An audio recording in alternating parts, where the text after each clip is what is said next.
is actually the first time we're here. Reto is my witness. We wanted really to come here already last year. I was really fighting for it, but then unfortunately my logistics were impossible.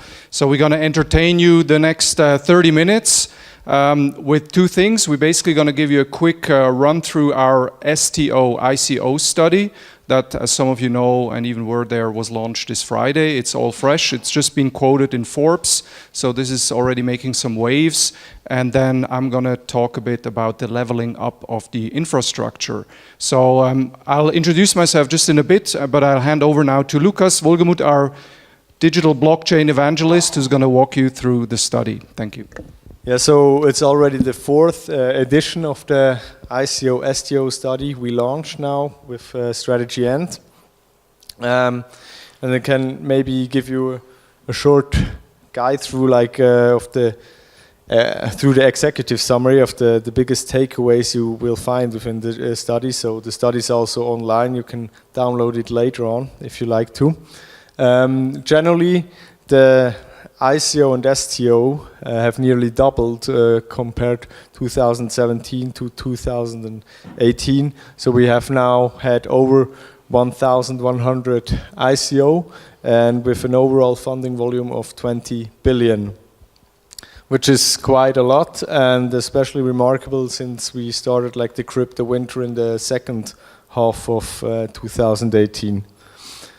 Generally, we can say that we have one big storyline, or we can see one big storyline within the industry, and this is the shift from ICO to STO, where we should say that STO isn't just like a completely new concept, but it's rather an ICO which is a more regulated form and sort of takes like the positive aspects of ICO. Get sort of rid of the rather negatives, but the line between those two terms are definitely also a little bit blurry. Then we see also that the regulatory environment around the world is obviously changing towards more STO regulatory framework, and that the infrastructure around the globe also needs to level up. That's the part of Danny then. So looking at the number, this is how it looked like, and here what we can point out in the second half of 2018, we saw sort of a stabilization of the whole figures. So the total number per month never dropped below 60, 70 ICO and STOs, and also the funding volume never dropped below $500 million per month. In each study we have this famous top 15 of the biggest ICO and STOs, sort of billboard charts, who raised the most money. And what we see here now is that Switzerland may not be on top of the list. The Tatatus and Dragons of this world, they may go to offshore country to launch their ICO. But like companies rather consider like with quality, they choose Switzerland as a jurisdiction, and Switzerland is still very well represented in the list overall. What we have new in the top 15 is the first STO with T0, and maybe I can give you a short overview of it. T0 was launched by Overstock.com. And Overstock.com is a US retailer who has quite some blockchain and crypto affinity. So already back in 2014, they started to accept Bitcoin as payments. And now in 2018, they raised more than 134 million US dollars with an STO. And this one was one of the first fully compliant with US security laws.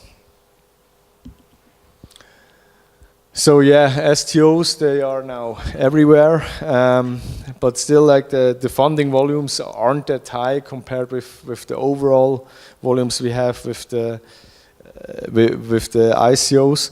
But still like the jurisdiction, they are getting prepared for STOs, and we will expect a lot more to come.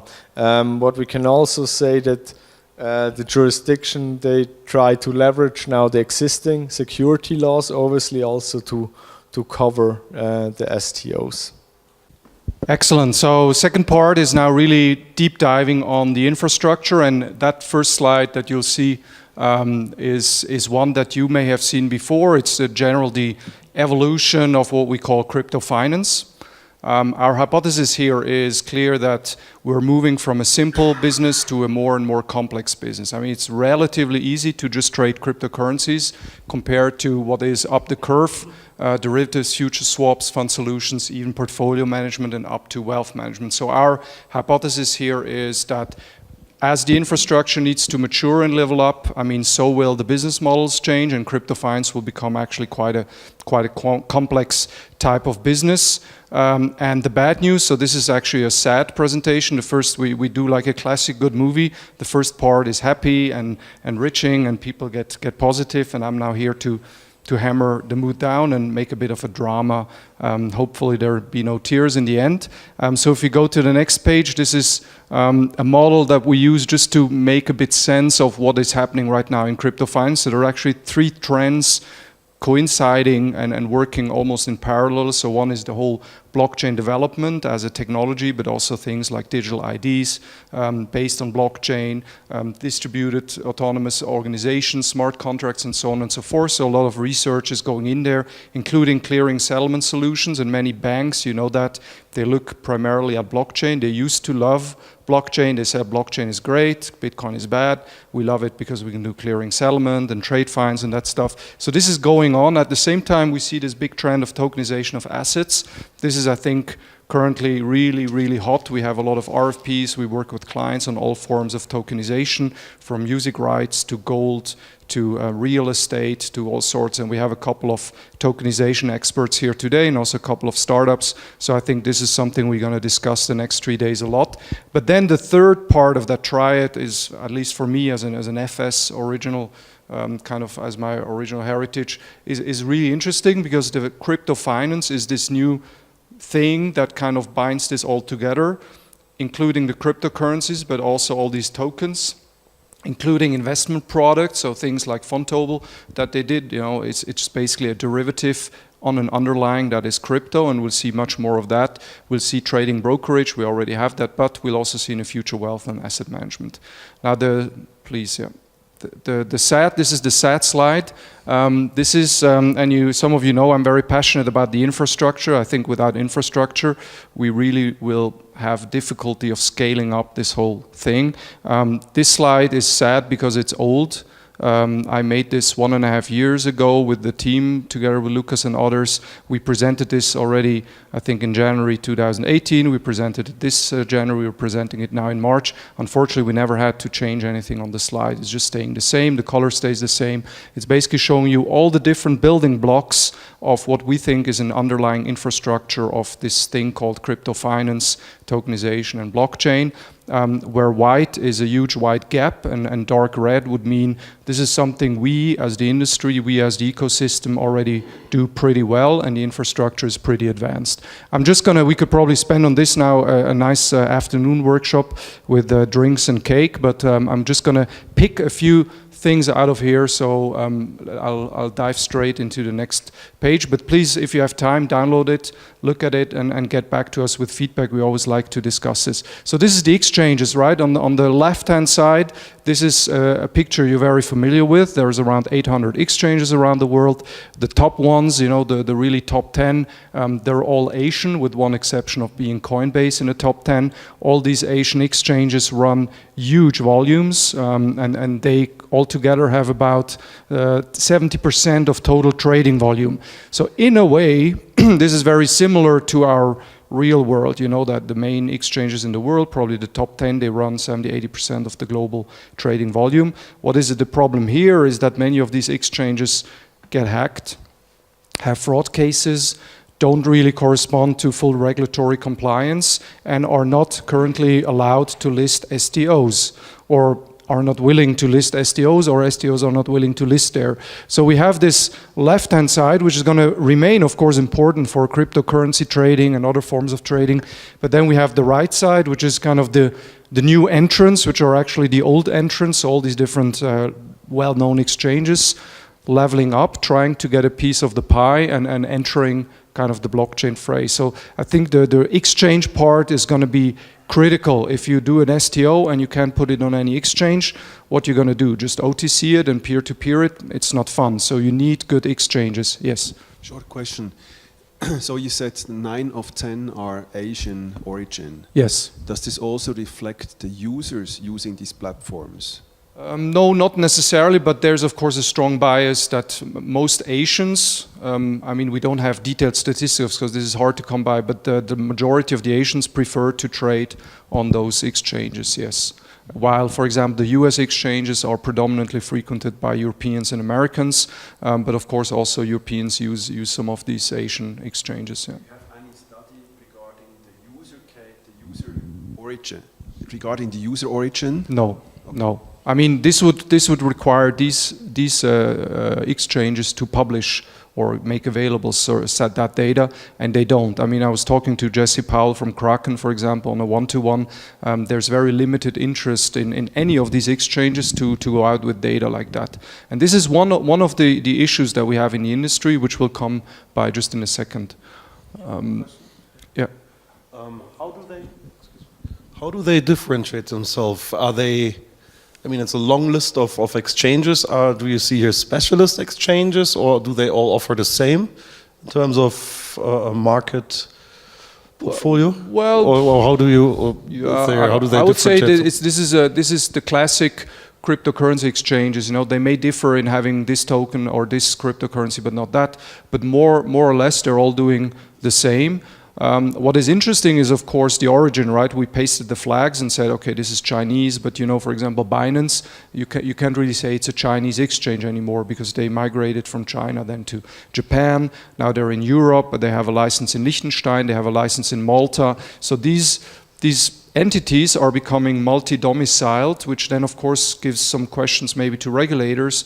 Where do we actually regulate them and where does each trade go through? So this makes, again, this field very difficult, which is, for example, one of the reasons why SIX probably decided to launch SDX, because they can say, this is a Swiss regulated exchange. If there's any court dispute, any legal dispute, we'll take it to the Swiss courts, etc. So that's kind of what the right side is offering, and maybe the left side doesn't really or cannot really offer, or not all of them. Yeah.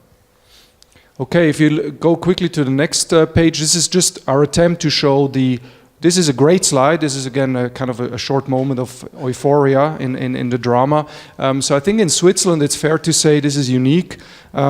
Please don't post this list because I'll get harassed by people who are not on the list, or the name is on the wrong category. But basically, I think it's fair to say you can by now get a lot of banking services, and you can buy a lot of investment products, or through the ones on the left-hand side, you can get access to crypto these days pretty well, or you can open bank accounts at some of these.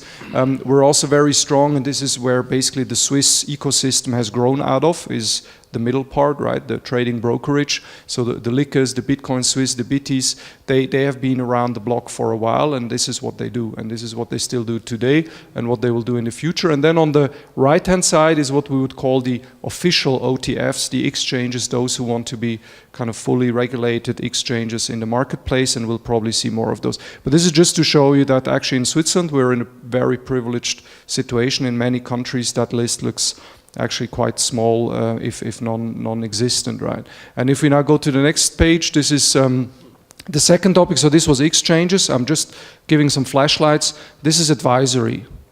Okay, I know a lot of people will now be insulted and say, no, there's so many good advisors. Maybe I'm even a good advisor for cryptocurrency, but we define advisory different, right? I mean, advisory is a process. It's not about being smarter than the person you advise. Advisory is about a process where you diligently go through what does the customer want, risks, opportunities, regulatory, etc., suitability, appropriateness of investment products, all these things that the private bankers are doing on a day-by-day basis, and things that also strategy consultants do on a day-to-day basis. It's not just about pitching a product or pitching some idea and then not really advising around it. And I think this is a big lack in the scene. There's no really institutionalized offerings around advisory, and this has to happen very soon. If not, we're going to run into big problems as a community. I mean, remember 2008, I think a big part of the financial crisis was caused by bad advisors, and these bad advisors were, in that case, not always just banks, they were mostly also IFAs, so independent financial advisors who were running around, or mortgage advisors just selling mortgages like crazy. These are things that are very hard to regulate also in our space, but I think in the crypto field it's very, very hard to come by good advisors. So I think any startup that is looking into this or working on this will have a very bright future, because I really think advisory is required. We're going now past the line where it's just about some experts are trading cryptos or some experts are buying tokens. If we want to make the scale up of this field, we need good advisors for basically everyone out there who wants to invest. And then last but not least, research, market data, services and ratings, probably my favorite topic. Our industry cannot thrive if we don't have proper data underlying it. If we want established institutions, even pension funds, to come into the field, they will say, okay, but where do I get my data from? I mean, just you can. I'm sure you did that yourself, and all arbitrage traders. This is what you thrive off. But I mean, you just go on the internet for 5 minutes, and you get a couple of quotes, and this is what you get. How much is one Bitcoin? From 4,000, 4,100, 3,900. I mean, it's a very unsharp market, and it's even worse. This is the simplest, right? You could argue Bitcoin is the most established cryptocurrency, has been around for 10 years. We're going to celebrate it tonight. How can it be that there's no proper data services around Bitcoin? Why is no one offering that? Like a single point of truth, or maybe 2-3 point of truths globally, where you can really go and do that. Yes. But I think if you take the traditional currencies, the fiat currencies, you have the same. If you change in US dollar in Australia, and the same minute you would do it in the US or in Argentina, it would be also a difference between it. So for me, it seems to be not too unstable or too unsafe to get this data. Yeah, but as an economist, you can calculate the spread, and you will find the FX spreads today are, of course, much, much lower than these spreads. I mean, here the arbitrage is so huge that, I mean, this is what's currently being exploited. And I think this, but again, then you have the question, where do you get the data? If you want data for Australia, you will have a very clear entry point for your data, where you get it from. In Switzerland, you would probably go to, Reuters, Bloomberg, you go to SIX. So there are professional market data services that are simply inexistent. And there's also talk that some websites, that we probably all know, are even, changing the data or leveraging them to their favor. I mean, this is probably happening, and we need stable data providers for our industry. Well, it's we'll talk about that with the drink of beer. But if you want the institutions to come in, they're not going to accept that. Danny, quickly, while we're on the subject, could you say something about your experiences since you do these reports now in getting market data on companies and projects? I'm looking at a couple of platforms. That's the next page, Tom. Especially next page for me. Okay.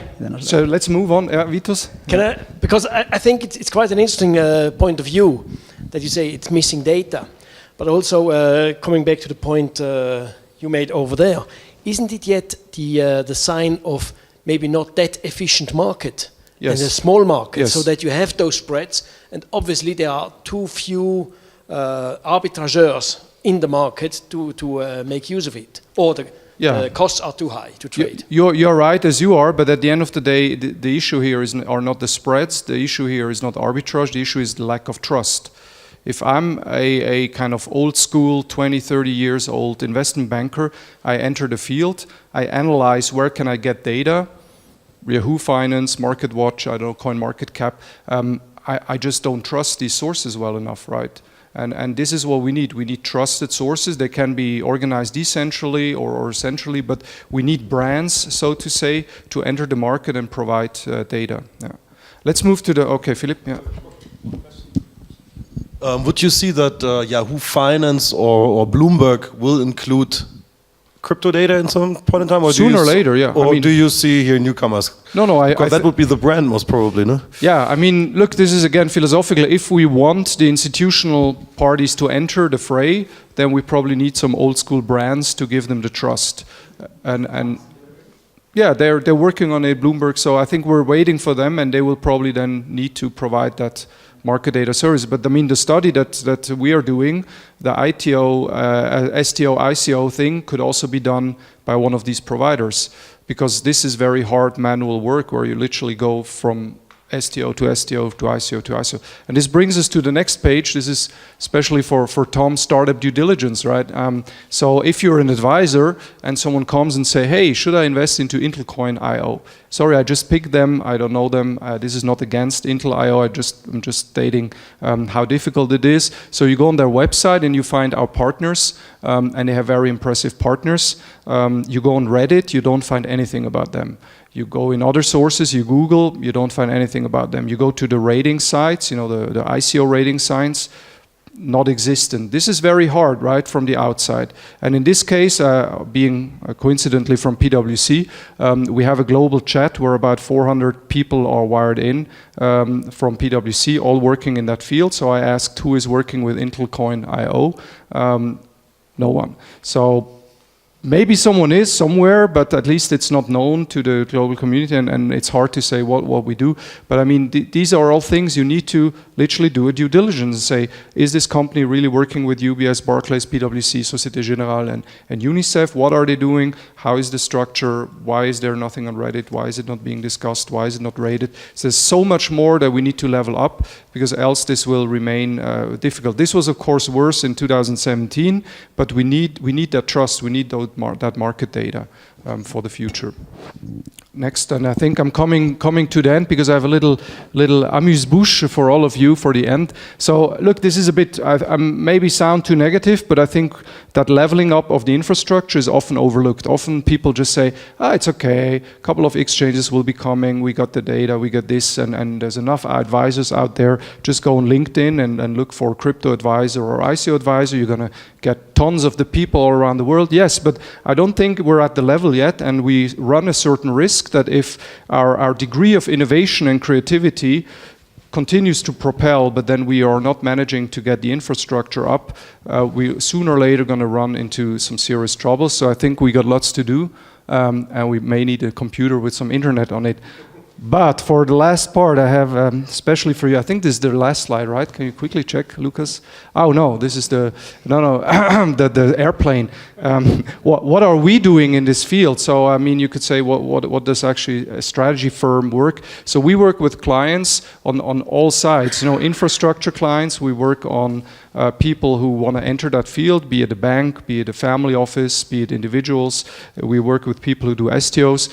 So I think no matter what you do, whether you're a startup or you're kind of an established player, always check that you have the right strategic direction guidance, you have a winning value proposition, but most importantly that you got the right engines and the fuel to make the full journey, because this is very, very critical. And this goes a bit, I mean, that metaphor of the airplane goes a bit for our whole industry. But I also want to end on a lighter note. There's so much criticism all the time, and we feel it now all in the winter. We feel it when we do the study. We get about 10 negative comments against 1 positive. A lot of people come like, but it's all a scam and just admit it, or this STO thing's never going to work for the following 4 reasons. We thought all ICOs are, so we get so much negative energy from all people we talk to in the outside world, especially also a lot from the institutional world, that I sometimes reflect a bit and think, where does all this negativity come from, right? And I think one way to look at it and maybe even make fun of it is to really be more confident, we as the scene, and push back every time. I try to push back every time. Who of you knows a book called Silicon Snake Oil? Silicon Snake Oil. Clifford Stoll? No? Okay, I brought you a little marvel of my big library on digital books. This one, Clifford Stoll was the author of The Cuckoo's Egg. Cuckoo's Egg, anyone? I see Philipp nodding. Vitus? Okay. No.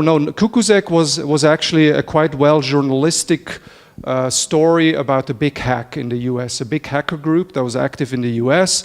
They somehow managed to build some backdoors, I think, into the CIA, or I don't know, so they hacked the Pentagon. And Kukusek was a very well-written story of that hacker group and how in the end they all ended up probably in federal prison and that whole story. And we all loved it. We all read it and we thought, this is an amazing book. The author was the same, Clifford Stoll. Afterwards, he probably thought, how can I reiterate my success? What's my next big book? So he wrote this Silicon Snake Oil book, which was basically a rampage against anything digital, against the digital highway, against everything. And it was on the bestseller lists in the top 10. That's when I picked it up again. I said, okay, Kukusek was cool. Now he's very negative. I'm going to read what he has to say. Don't read the book. It's not worth it, right? It's just a ranting against everything. I'll just read you the back cover because the back cover is the whole book. But if you reflect what he's writing right now, you will realize that a lot of the criticisms that we're getting out there, it's just silicon snake oil stories, right? So I'm just reading it. A wonderful tonic for the mind weary of exhortations to explore the cyberspace. The information highway. This computer utopia is set to educate, entertain, and inform. It will supply us with vast amounts of information, put us in close touch with one another, and turn our fractious world into a global village. And yet, in this groundbreaking book, Clifford Stoll asks, when do the networks really educate? When are they simply diversions from learning? Is electronic mail useful, or might there be just too much electronic noise? Why do online services, e-commerce, promise so much yet deliver so little? What makes computers so universally frustrating?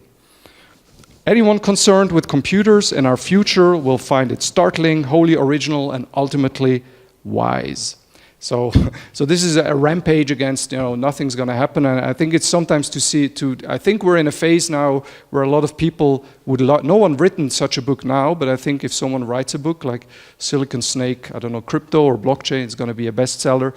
But I think let's look beyond. When this was written 10 years later, now we're laughing about it. And I think we'll do the same about what we're currently after. Thank you very much. And I hope I'm still in time. Reto, thank you. Thank you so much. Maybe you heard already about CoreLedger, maybe not.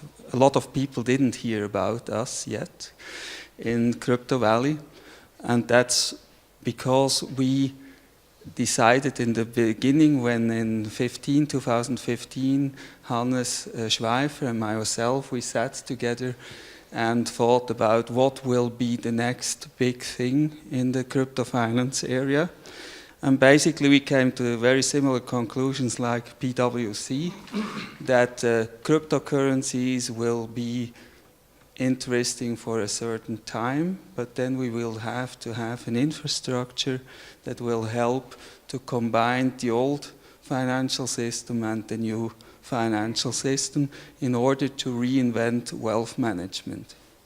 And that's basically where we decided to found or to incorporate CoreLedger in Schaan and in Zug or in Bar, and to build on this infrastructure to make this possible. And that's why the title of my presentation is Beyond Blockchain, because blockchain is the tool we use to build this infrastructure, but we have already the capabilities to use several blockchains built on 1 to n blockchains. The prerequisite right now is that this blockchain we use is Turing complete. Can be Ethereum right now as a prototype, and also an Ethereum proof of POA chain to with other consensus mechanism we use. But we recently partnered with Aerom, who has a project to have implement a blockchain that is much faster and have different volumes capabilities. So we have built on the blockchain an engine that allows everybody to design his own smart contracts without smart contract programming. Or we would say, create a token. And the token is implemented then on a set of smart contracts that is running on these blockchains, like a kind of a universal global.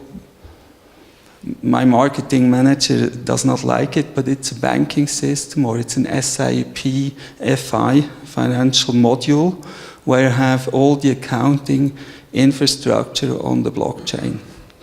And then, with that, we are basically capable of doing asset-backed tokens. Asset-backed tokens means for us, we digitalize Bitcoins as Ether, as any other cryptocurrency, or we can tokenize every financial product that exists in the market. We can also tokenize real estate, shares, everything that can be used in the wealth creation cycle. And I think the idea behind is that the current banking or financial system moved out of the value creation cycle and support people only in the wealth management, wealth structuring, inheritance and risk management and all that stuff. But basically, banks moved nearly out of the wealth creation part of the whole entire cycle.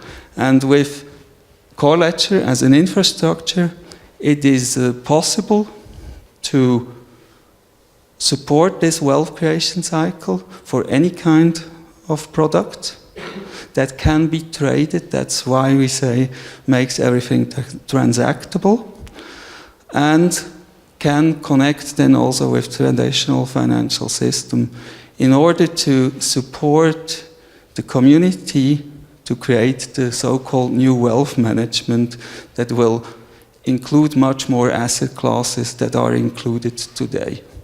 Because we hope that we will see also decentralization back in the wealth creation. My grandfather, he always said, you should only invest in things you know and you understand. And the current financial system does not allow to do that because the transaction costs are too high. And to create liquidity, I have basically removed that access. With crypto finance in the future, it will be possible to invest in shares of my neighbor, to invest in a loan of the cooperative in the village, maybe even invest in a highway of Switzerland to increase traffic volume. And so maybe we will even see other tax models in the future that citizens can invest in the projects they would sort at least partially a part of their taxes, that they directly could address 5% of my taxes should go into education or things like this. And CoreLedger is basically the tool to support this. So, short, who we are and what we are doing. That's we provide this infrastructure built on blockchain in order to enable this wealth creation. We have 2 offices, one in Bar and one in Schaan. The more people are in Bar currently than in Schaan, but the reason behind Schaan is access to the European community, because with CoreLedger we support financial services, and to have access to the European market, this will be vital to have fast growth for us in the future. I explained what we do already. We cannot. Schaan is in Liechtenstein. Okay, and basically, we talk a lot about exchanges, markets, and so. And if you think it through, the CoreLedger infrastructure, we create one market for the entire world based on blockchain, but you can divide this market according to your needs in own specified markets, and at any stage decide if you want to open your market or close your market. So it's not about centralization, it's not about decentralization only. It's like in nature, you can move from one side to the other and at any time adapt your business to the needs of the world.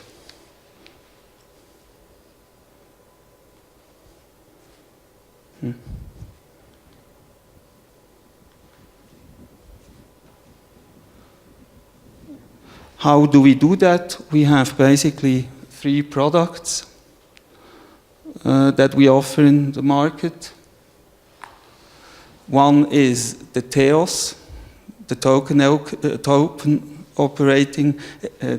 token economy operating system. Sorry, this is like an Android operating system. You can license components from us. You can use open source components, and you can use the blockchain you prefer and put it together. Then you have your operating system. We have some tools and features that help to have a faster go-to-market. For instance, the asset description or the document DB, that's the life cycle description of your token.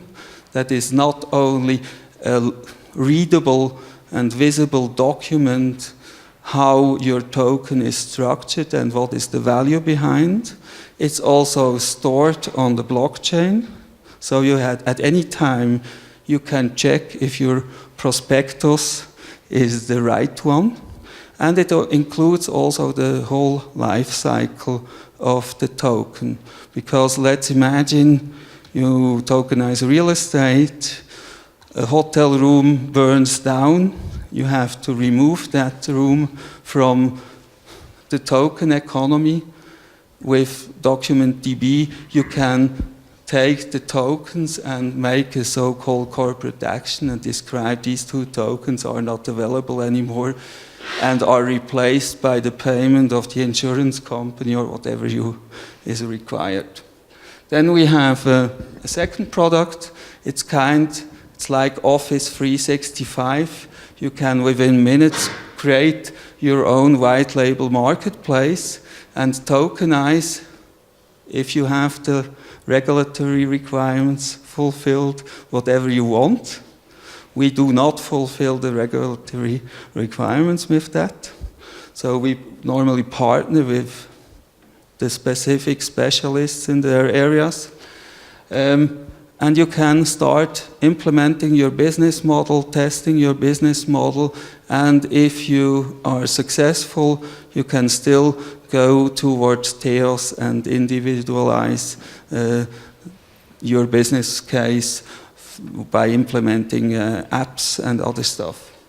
And then what is also very interesting is the premium token extension. Premium token extension is a piece of software that is added to an ERC20 or even ERC2721 or whatever token you implement, and that allows you to trade it also on CoreLedger infrastructure. So you can trade it in both worlds, in the old traditional world and in the CoreLedger world ecosystem. And furthermore, I think that is very important, you could even migrate ERC20 token to another blockchain in the future if you would, for whatever reason you would like to do that. So that these 3 main products allow to use the operating system. And for instance, the topic Daniel mentioned about prices, on CoreLedger infrastructure, you have at any time any price that is available right now for a specific asset. And you don't even need Bloomberg to have the full analysis, because it's in the system. The offers are in the system.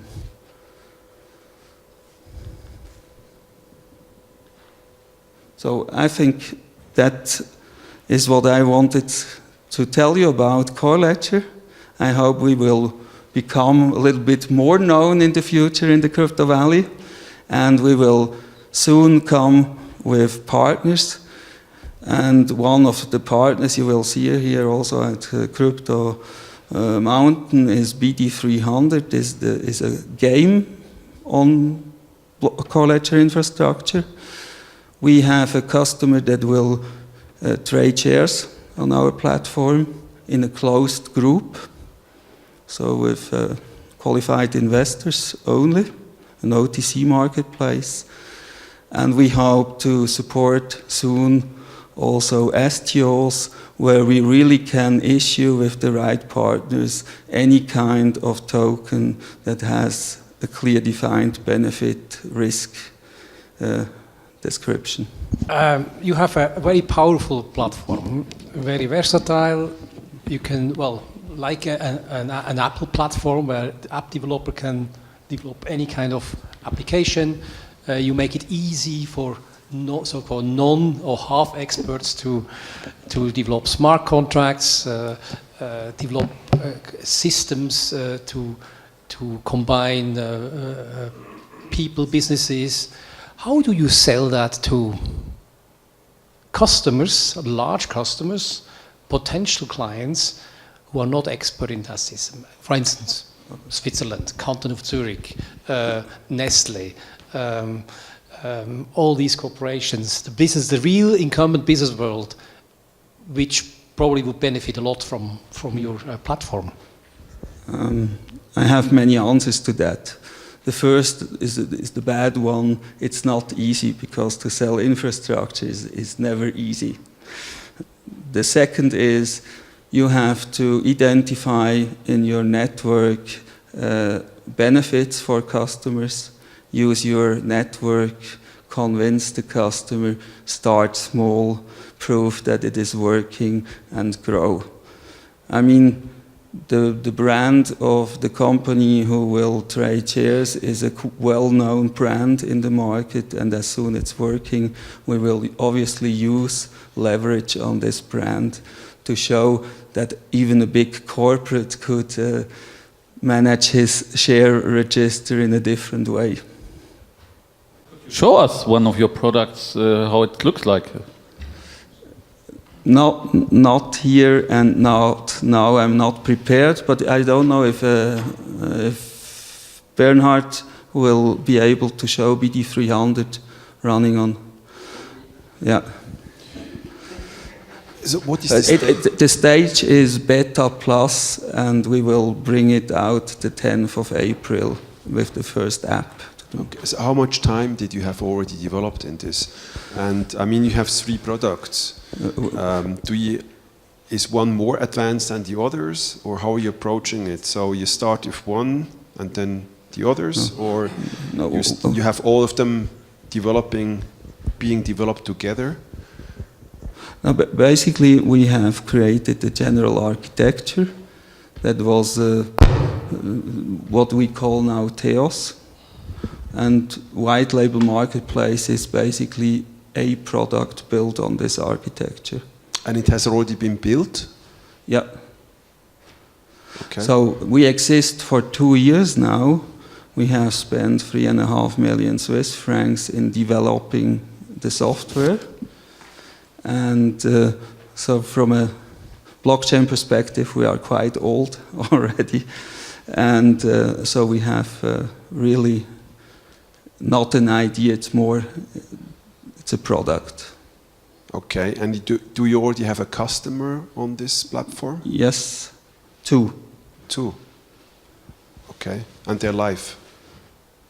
No, as we said, the first will go live 10th. That is a joint venture, and mid of year the trading of shares, where we are a supplier, basically. for the internal marketplace. Okay. Thank you. Okay, thank you very much. Any more questions? Okay, thank you, Richard.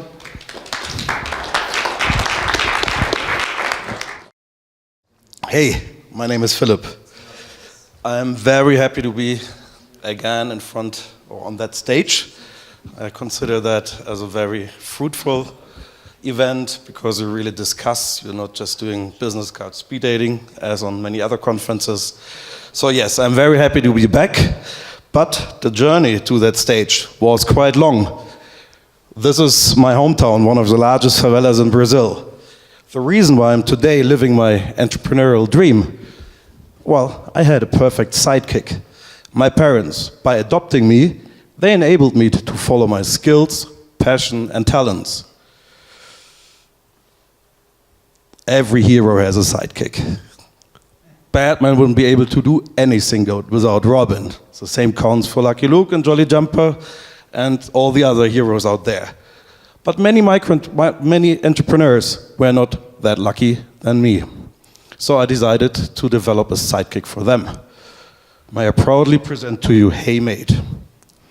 Heymate will be the sidekick for my heroes, the modern micro-entrepreneurs and freelancers. According to McKinsey, the fastest growing labor market is the so-called gig economy. Already 1/3 of the global working population acts already as freelancing micro-entrepreneurs. Approximately 1 billion people are doing generating income either as professional freelancers or part-timers, the so-called side hustlers. How do you make money in the gig economy? You have effectively 3 levers. First, you provide short-term on-demand labor. I'm doing the gardening, I'm doing the dog walking, I make babysitting or whatever for you. Secondly, you rent out equipment, the gardening tools, construction equipment, the sharing economy, that's it. Or you sell items. So those are the 3 levers how to make income in the gig economy. 60% of the Americans are saying it is very difficult to survive without a side hustler income. So side hustling is very popular in the United States already, and we know it comes over to Europe very soon as well. The millennials in particular are very attracted to side hustling. They are traveling the globe, they're doing yoga lessons for kids in Asia, and yesterday barbecue events in São Paulo. They are our heroes. They need our help. Not everywhere, but at a very important part in their lives. Deal closing. Still, the most important step to success is by far the most difficult part in the life of a micro-entrepreneur. Everything has become easier. Imagine you're the student who wants to make a small income as a side hustler, babysitting, dog walking, you name it. You can post I provide something or I look for something in Facebook Marketplace, Craigslist, Nextdoor.com. An unlimited amount of, let's say, matchmaking portals are around where you can promote yourself. So business development, client prospecting, not a problem for our gig economy workers. Day-to-day management, there you have a lot of freeware around, Doodle, Slack, Salesforce, perfect tools to manage your day-to-day. But deal closing is a very difficult thing. Imagine you are the side hustling student you found your gardener, you found your student who wants to do the gardening at Facebook Marketplace. You found him perfectly via the matchmaking function, geofencing, endorsements. You find your perfect gardener there. But as soon as you want to engage him, well, the horror starts. You need to go offline. Can you please PM me? Can you send me first your email address? Can you share me, or can you send me your telephone number? Shall we meet up front? Do I need a paper contract, or how does it work? So typically, you for a 3-hour gardening gig, you spend 3 hours boxing in that deal. And this is unpaid time. And I said, the gig workers, they're doing that for money. So we have a lot of waste in the system prior to the gig already. That is where we want to help. What happens once the gig is done? Again, offline, tedious, and unpaid, invoicing, receivable collection. Pull out your Word document, file an invoice, exchange account details, and then you look until the money hits your account. Again, a lot of work, unpaid, and the effect is the same. Your average per hour salary decreases significantly, and it's not attractive anymore. That's where Heymate is attacking. A second thing which Heymate also addresses is the trust in the system. You find on Google more than 1 million of entries how not to get screwed on Facebook Marketplace or Craigslist. So bringing back trust into that system, as well as a legal framework, is something Heymate is also designed for. We have identified more than 100 digital matchmaking platforms where you can promote yourself and your services. Social media, neighborhood communities, blogs, but also the messenger services or email services are perfect for generating a match between you and your customer. But all of those portals, all of those, let's say, platforms, they all share the same strategy. They focus on optimizing their UI or UX for perfect matchmaking. So endorsement, chat programs, group functions, search functions, all are made for finding your perfect match. But they all share also the same deficiencies. They're all non-transactional. Their value chain ends when the matchmaking has taken place. All those marketplaces are perfectly made for the matchmaking, but they're non-transactional. And that is where Heymate is designed for, to help out. Heymate works in all of those social media channels as a perfect deal closing tool. We thought about it. What was the best deal closing tool ever? Well, it was a good old handshake. No? It worked everywhere for everybody and was trustful. So we decided, well, let's develop something again, which is as simple and trustful as a good old handshake. And that is Heymate. With Heymate, the deal closing app, you can close or negotiate and close a legally enforceable peer-to-peer deal in 20 seconds.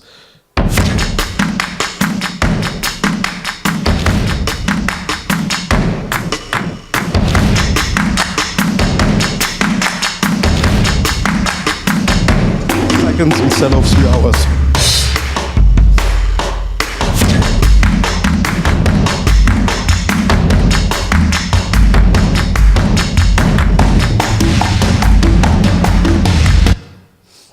That is a sneak preview into the user interface of the Heymate mobile app. How does this magic work? Well, blockchain is allowing us to do exactly, well, only blockchain technology is allowing us to do what Heymate really is trying to solve. So if you think, we have at the beginning a library of digital contracts, short-term labor contracts, equipment lease-out contracts, or item sale contracts. They are peer-to-peer, so the variables of those contracts are well known, and it's a small set. When does it start? How much per hour? How much goes in the prepayment? What happens at a cancellation case? That is the legal tech of Heymate, or the legal part of our feature portfolio. That is nothing new. DocuSign can do that too, or Adobe Signature. But where now the power of blockchain comes into place is what happens afterwards. So you have those legal tech contracts, all the terms and conditions you have defined in your contract which are cash flow relevant, they are all executed by smart contracts based on EOS blockchain technology. So whatever you have agreed in your digital contract is then fully automated by EOS technology or smart contract technology. That means if you decided 20% goes upfront as a prepayment, boom, it hits the wallet of your counterpart in real time. If you say 80% goes in an escrow, that's executed automatically. The invoicing is done automatically based on smart contracts. The receivable collection is done. So we are taking out at the beginning most of the waste. Instead of 3 hours, you are now negotiating in 20 seconds. Before the gig and after the gig, the entire process, invoicing, receivable collection is fully automated. Well, this is not my, let's say, competitive landscape, but at least we are providing features such as DocuSign, I just said, legal tech. But we also provide features such as PayPal. But are they talking to each other? Are those pure players integrated? Not, they're not.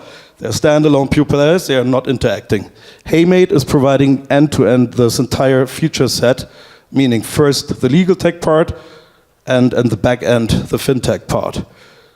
Well, we all know how much it costs to send money from A to B via PayPal, 2 to 3%. It takes normally 3 to 4 days. Heymate does that for 1% and in real time cross-border 24/7. So we are delivering much more value into the market for much lower costs than provided by all of our peers. We are taking out 1% transaction fee. With that transaction fee, we generate some attractive top-line figures, just with 2% of the market and a transaction volume per user of 500K, or 500 euros per year. We generate some attractive top-line figures, and those market assumptions are very conservative. Well, our investors, we are fully funded by equity, see that as well. We have been rated by Alacinum with a tier 1 investment grade rating, the best rating ever granted. SIGTIC has voted us into the top 4 early blockchain startups around in 2018, together with the CVA, the Crypto Valley Association. We are now getting into the next equity raise, and we can talk about that later. If you look into our, let's say, playing field, or what do you want to say about, what do I want to say with that slide? We are not a marketplace. That is very important to know. Why is that important? Why don't I want to be a marketplace? It's extremely risky.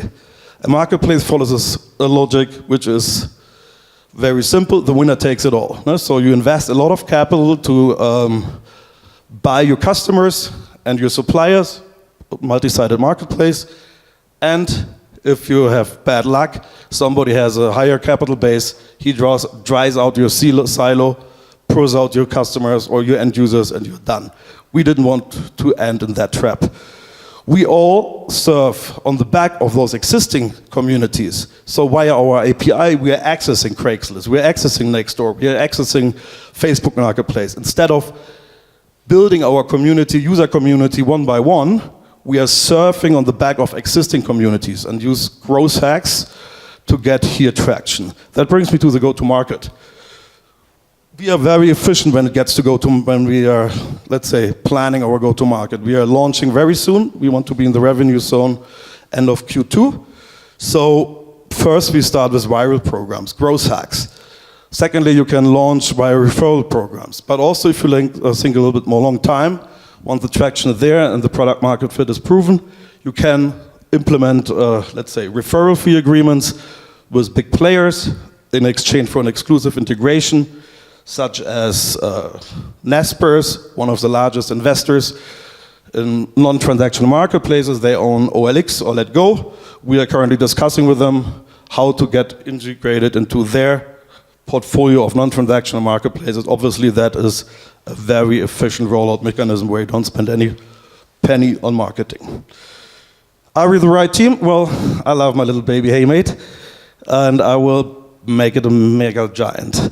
I'm not alone. I'm together with my partner, Frank Hartmann, a serial entrepreneur, senior software engineer. He's one of the very few crypto technologists and DLT experts with working experiences. Since 15 years, he's running his own software company. Guess what? They are producing on a day-to-day basis end-user mobile apps. We are advised by rockstar advisors from the Silicon and Crypto Valley. We have a very, let's say, hands-on and active senior angel investor board, primarily out of the Zug and Zurich area.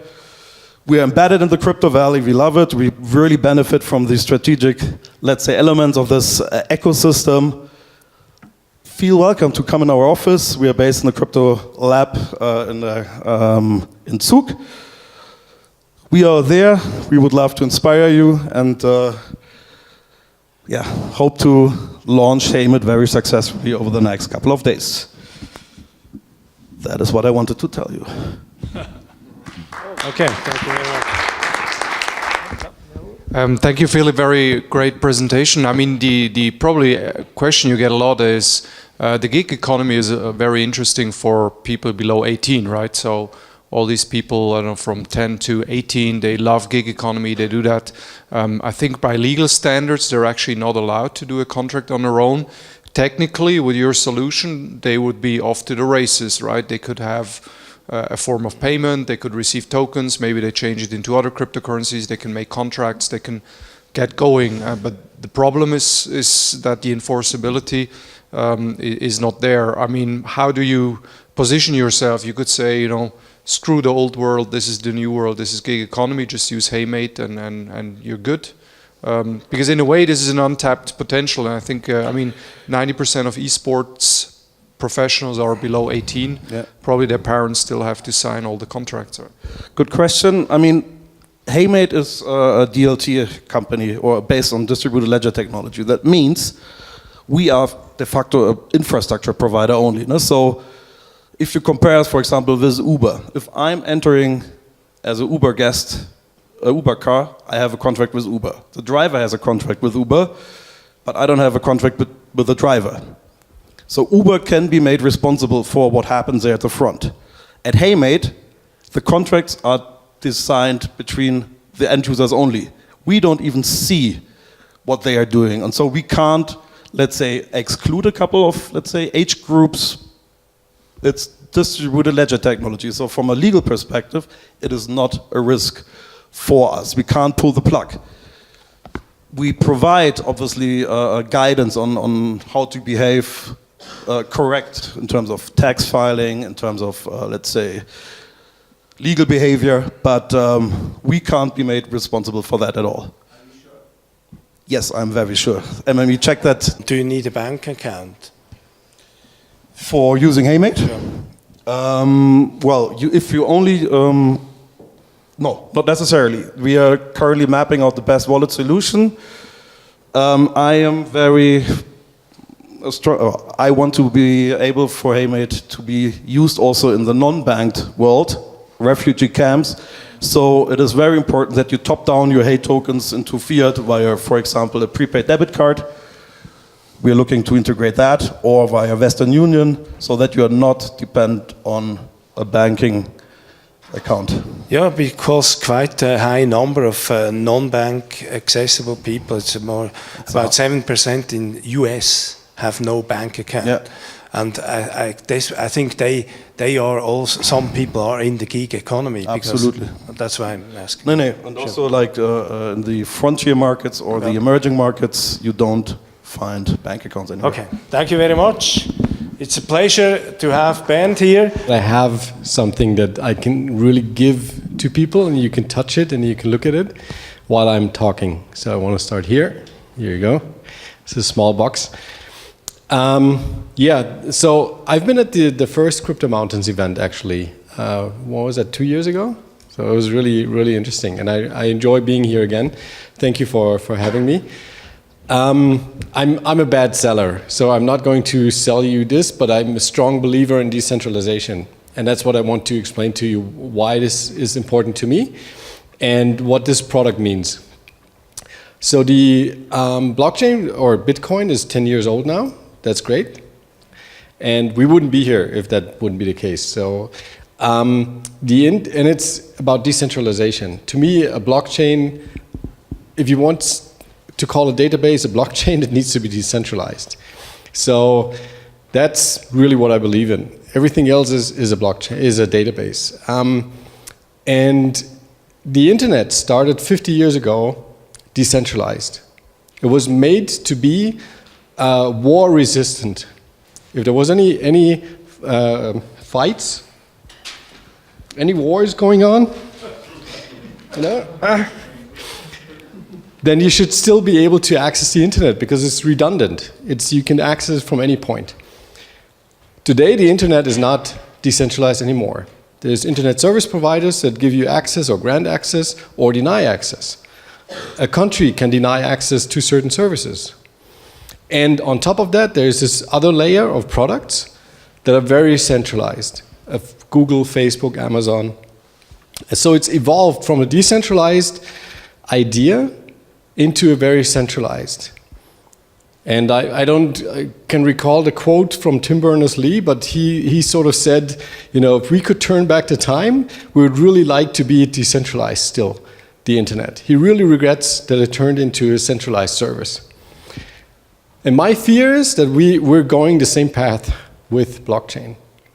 And I can tell you why I think this is actually showing today. So, but let me ask you one thing. Do you know what secures a blockchain? Why is a blockchain secured? There's at least one element you've probably heard of. Mining. Okay? Mining is one topic that secures the blockchain. Okay? Let me just... So there's another topic, and this is the node. Who knows what a node is? Okay? So a few people know that. Who runs a node? Whoa, that's good. Very good. So a few people here even run a node, okay? So miners process blocks, and they sort of create new blocks, so to speak. But the node itself, it verifies this information. So it is a second layer of security. And a node shares information, so it's accessible for others to get information from a node. If you don't run a node yourself, you can get information from another node. And in the third place, and that's actually works with the second part, it keeps the copy of this information. So it makes it redundant, makes it stable, sort of. So, and why I'm saying that blockchain is going into the same sort of problem that the internet is going to, because there's not many people are running nodes anymore. There's people are mining, and there's already in the mining business, there's a centralization happening, you know, because it's very specialized. But on the nodes point, if people don't run nodes, or if not enough people run nodes, then the verification is not given. And on the other side, 90% of the dApps, of the decentralized applications, they have the word decentralized in their name. 90% of them use a node that is running on a centralized server. On a server that is owned by Amazon or DigitalOcean, or, and that's the third one, is a big one, is Infura. Especially the Ethereum community is running nodes on Infura. And Infura themselves, they run it on Amazon Web Service.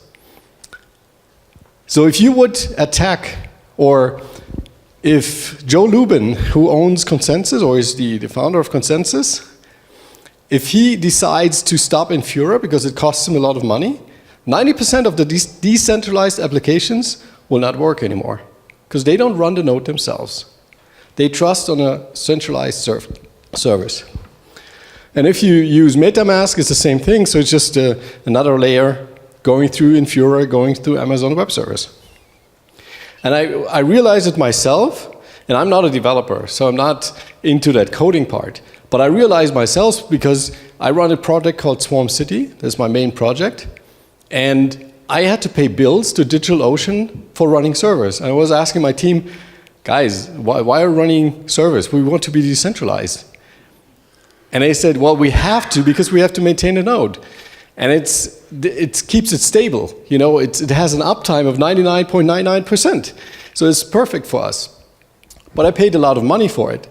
We had so many nodes running that I had to pay $800 every month.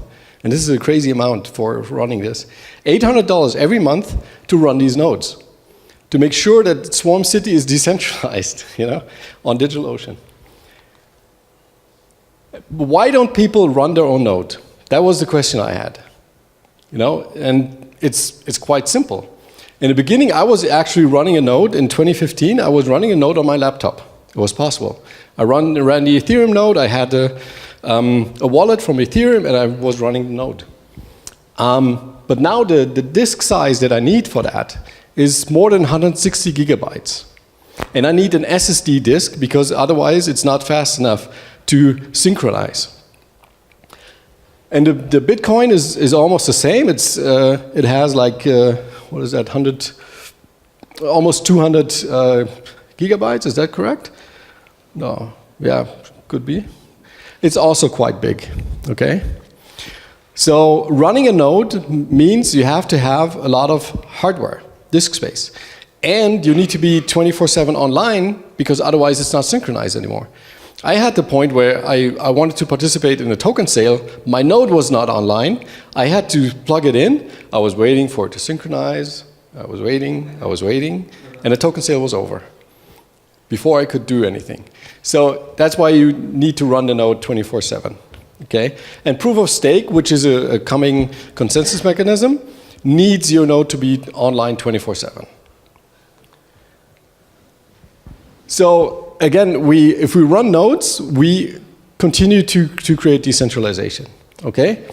Decentralized systems are more secure. I'm probably preaching to the choir here. You know, if you have centralized services, these are honeypots. They can be attacked, or they can be, hacked, whatever. And at the end, I'll explain the last point later on. I really strongly believe that decentralization helps to incentivize your community and is a very strong selling point for your brand. Because you can involve your community much more than a brand can today if it's centralized. I'll explain that in one of the last slides. So this is just the two people that we created this. Stefan and I, we were both in the Swarm City project, and we realized, yeah, people need to run nodes, and we want to do this. We started in December last year, and we just built these. We didn't build them, we just bought these mini PCs. And we put in interesting software on it. That is the main part. So the software allows you to, by clicking once, to run an Ethereum node, a Bitcoin node, or a Monero node. And you don't have to do much anymore. And it synchronizes in the background. And any updates to the chain itself, like a hard fork for Ethereum, we provide all the things that you need to do. So you just click, hey, there's an update on my Ethereum node. And you click on it, and it gets to the latest version of the client that you're using. So it's very convenient. The people that buy a node today are idealistic. You spend money on something, and it doesn't return anything other than that you say, hey, I'm helping decentralization. You know, that's it. So today, people are very idealistic if they run it. And even those people don't have the time always to run it. So what we need to do is to make it more opportunistic. We want to reach a mass market with this product. We can only do this if people are incentivized to run a node. So if I spend $800 a month on Amazon Web Service for running my node, I can actually ask 10 people to run a node for me, distribute the money, and have a redundant system. So it sounds trivial, it's not. I mean, it's a decentralized cloud that I'm talking about, which is not easy to create, but it's possible. I just need to distribute these devices and pay people to run the device at the end. So Swarm City, and that's what we actually tried, we already managed to run on our own node. Now the next level that we need to create is that we have several nodes running and have a redundant system. The one market is decentralized cloud, okay, but that's like a step away. So the first market we're looking at are developers. So developers can use this tool because they need access to the blockchain because they want to build something on a blockchain. So there's a few test nets that we have access to. It's mostly Ethereum driven. There's Rinkeby, Coven, Ropeston, and Gurley. Those are the test nets that you can access. And it's also like click and you have access to it. And we open ports that you can use. The second part is, the second market we see is decentralized applications like Swarm City that really want to be decentralized and not just have one node running on a system, but more. So we want to create this part, but there's also services like Golem, for example, that use your processing power or storage power. They can use your other projects like StoreJ is using your storage power, storage, not power. So, but at the end, if you download their software, then they don't know on which device they're running. It's like Android. You know, you create an app for Android, you never know which device it will be running on. if you say we have a package, especially for this one box, we know definitely what kind of hardware is running on. You know, we know the storage space, we know exactly what the storage provider is, and so on, that we use it there. So, Yes. there it is. Okay.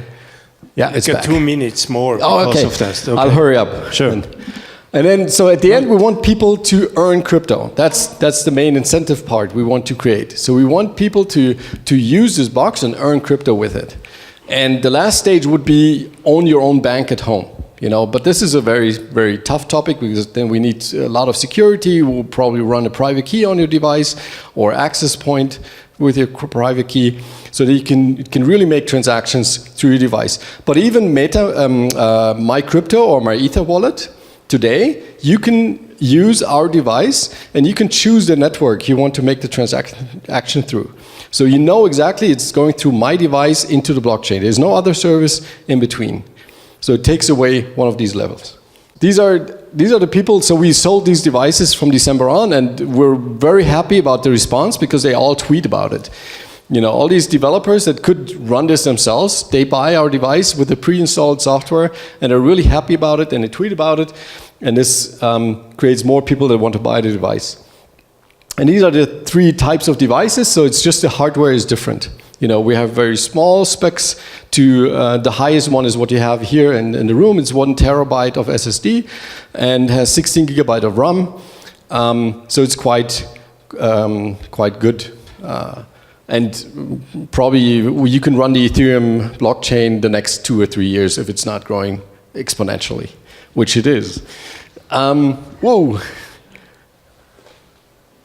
Yeah, so we're looking for an investment ourselves right now because we're 2 people. So we want to increase sort of the sales team and sales channels. You know, we're talking to co-working spaces. So CV Labs is a partner now that we will work with. The Trust Square is a partner, and the Full Node in Berlin. So these are partners that will distribute the node to their users, tenants. And then we want to increase the hardware and software solutions. We want to provide specific hardware that we design as well. Right now we take customized hardware, so it's not really something anybody can copy that. You know, it's really easy to do. And then we want to optimize the product. And just a few things, and this is what I meant before. If you decentralize, you can really engage your crowd more. And this is the last slide. It's not happening. So we use an NFT token as a guarantee. So every user receives a non-fungible token, and this is a guarantee. And this non-fungible token has all the information about the device. So we know exactly when he bought the device. If he shows us that he owns the access to the token, we know exactly all the data about the device. We will use Swarm City, which is a marketplace provider, as a support team. So we will give tokens to all the people that buy the device, and they will receive, or they can use this token to get support. And since we're just 2 people, it's going to be hard for us to give support. But if they can buy support from anyone, so anyone that is able to provide support, and all those people you saw on the tweets, they're much more capable than I am to give support. They do things I would never imagine with this box. They can earn money through that. So the community will then get money back for giving support. So it's really a scaling solution for our support, because we don't have to build a support team. We simply give the token to the users, and they can get, in return of the token, they can get support. And if they don't need support because their skill set is good enough, they even have a kickback on a few tokens. So that's the idea. Thank you very much.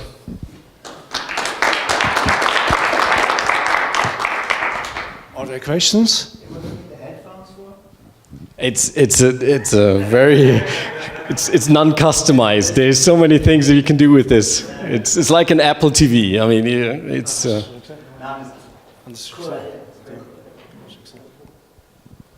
Any other questions? Ja, questions?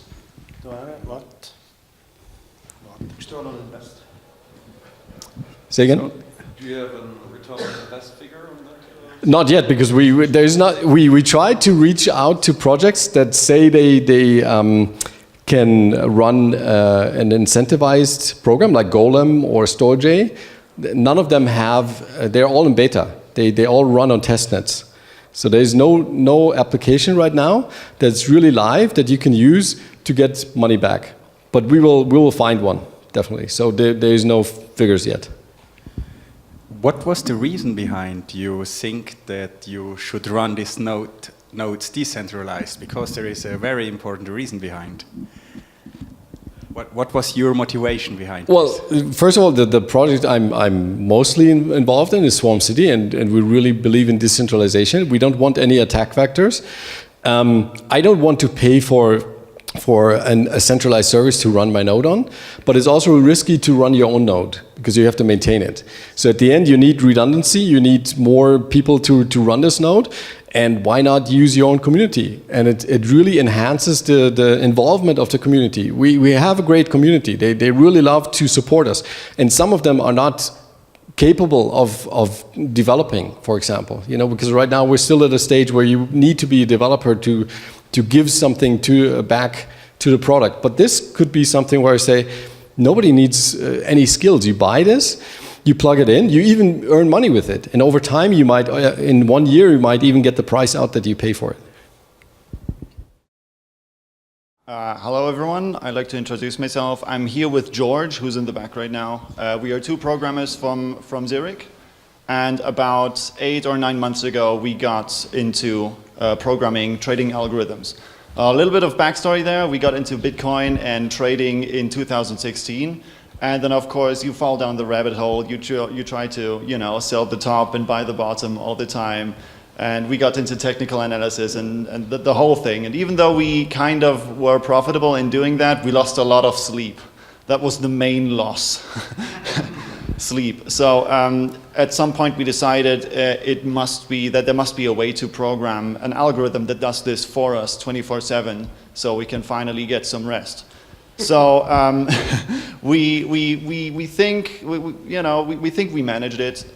We got a solution. It took us 1 weekend to come up with the first prototype after getting the idea. And yeah, we no longer lose sleep over trading. Instead, we lose even more sleep over programming because we're obsessed with making this thing better and better. But, it is what it is. So, trading algorithms is nothing new. There is nothing revolutionary about it. Under the hood, our solution works just like any other solution. It's a fully automatic trading algorithm. By now every crypto exchange has an API, so the trade execution is really fast. Everything happens in real time. You get the real-time prices. So under the hood, it's nothing special. However, what is special is our user integration. So you know that the crypto market is very volatile, and there's always a risk that one of your 20 assets in your portfolio is doing something crazy. Maybe there's a massive pump, or some FUD comes out, some bad news, and you decide you want your bot to no longer trade that asset. So there must be a solution for you to completely access your trading algorithm at all times, and we believe we have found a solution. So, how many of you use Telegram? Just to show of hands. Okay, nice. For those of you who don't, it's the same as WhatsApp, but in blue, and it's not owned by Facebook. That's the main selling point. So, can you see the screen for now? I tapped out into Telegram. Can everybody see it? So, basically, it's a live feed. Every trade that the bot does, it sends it to me over Telegram. So what I'm showing you there is basically a live feed of all of the trades. Every time the bot attempts a trade, every time the bot feels like, okay, now I want to trade something, it lets you know over Telegram. So that's the first step. You want to know what's happening. So every day we wake up with roughly, 25 missed messages from this bot, which is why this chat is muted. But yeah, that's the first step. The second layer is, of course, you want to communicate with it. You want to be able to tell it to go offline. You want to be able to tell it to go online again, or maybe change your portfolio. And you can do all of that. So what we built in here is that you see I sent the bot an exclamation mark, and it sends me these buttons. So what I can do is I can press my username, exclamation mark Chris, and now I have options. I can just tell the bot to go offline. And it tells me turning PAM off. PAM, by the way, that's the name of our bot. It's short for Personal Asset Manager. We thought it was kind of catchy. But yeah. So now I can just, I can go to my settings again. I can ask for a report over the last 7 days. What is it showing me right now? This is basically the changes that my crypto portfolio has done over 7 days. Basically, I've sold 4.5 ETH, I've sold 22 Litecoin, I bought OBZGO 136, more than I've sold. So this is basically a summary of the last X days. Another cool thing I can do is I can ask for a graphic. So for example, we can look at Quantum, one of the assets in my portfolio, and I say, give me a graphic over the last 90 days. Now it says your request is being processed. And after, it takes some time to render, but there we go.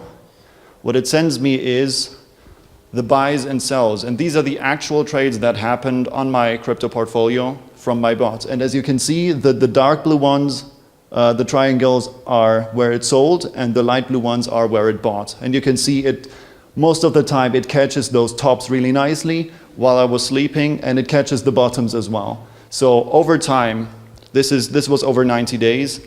Over time you have an average of selling higher than you bought with all of your assets in the crypto portfolio. Little question, there is one sold and bought at the same time. Where is it? Where you? That's all right. You mean the one in the middle? And right. Also here at the peak, there is sold and bought at the same time. Can you explain? Okay, I can tell you what happened there. So it was a spike, a price hike that happened over a very short period of time.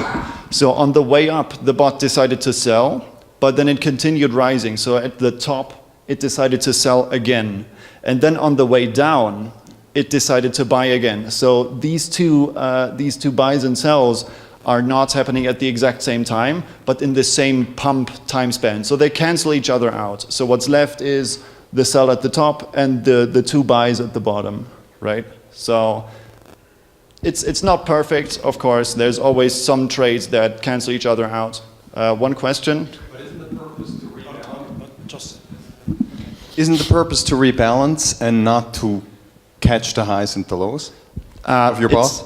By rebalancing, you are catching the highs and lows. Not necessarily. If there is a permanent rebalancing, like if Bitcoin is always declining relative to Ethereum, you will never catch. Yeah. You will lose money on and on. And of course, in the long run, you're going to think. The assumption is that there will be some sort of relationship that more or less holds true. But if it's a permanent trend, you will lose. Okay, so if there is a linear trend, like continuously Bitcoin or Ethereum losing value over time without any waves in there, then there are not going to be any highs and lows, right? But realistically, that's not what we see in crypto, right? There's always some spike, some dump, and there's always waves in there. And as long as there's waves and they're not happening at the same time to all cryptos, then there's going to be relative volatility and your portfolio is going to be imbalanced. And it's going to be imbalanced by spikes like these. So if Quantum has one of these spikes and the other cryptos don't, then what we can do is rebalance the portfolio by selling Quantum and buying it back when the spike is over. So, but yeah, I should continue. Let's take questions after. Last time we lost too much time. Okay, so much for the graphics. I can do this. I can ask for the summaries for all of the assets in my portfolio. So the last thing what I can do is just go online again, and now it tells me it's going online again. That's basically, I can do this on the road. I can do this from my phone. I can also change the settings, like at what point it decides to buy and sell. But yeah, this is the user integration that we think is needed for such a highly volatile and highly reactive market. Right. So how is our bot different than from other bots in the market? So we briefly discussed how it works by rebalancing your portfolio. So in general, the characteristic is that our bot reacts to market moves. You already have a position in all of your assets, and you're just hodling that essentially. And then if the market makes a move, then you react to that market by selling or buying one of your assets. What most other cryptos do is something that I'm going to discuss in a minute. But have you noticed these patterns? How many of you have heard of the term Bart Simpson head pattern? Right, so what do you think of this? These are Bart Simpson heads, I think. I'm not a technical expert in this, but this is what looks to me Bart Simpson heads. So how do they happen? What happens? This was a nice slide even the last time. So yeah, how does this happen? You don't have to look far. This is last time we had this presentation. Literally the night before, we just took some screenshot from TradingView. This is the Bitcoin to US dollar price, and just count the Bart Simpson heads. So how does this happen? There's many reasons for that, but if you look closely, if you draw one of these Fibonacci retracement tools, then you will see that, again, I'm no expert in this, but it looks to me, to an amateur, that these price movements correlate perfectly with these. Well, not perfectly, it's never perfect, but they correlate very well with these Fibonacci levels. So one possible explanation is that there's a bunch of trading bots online that are using this as an indicator to make their decisions.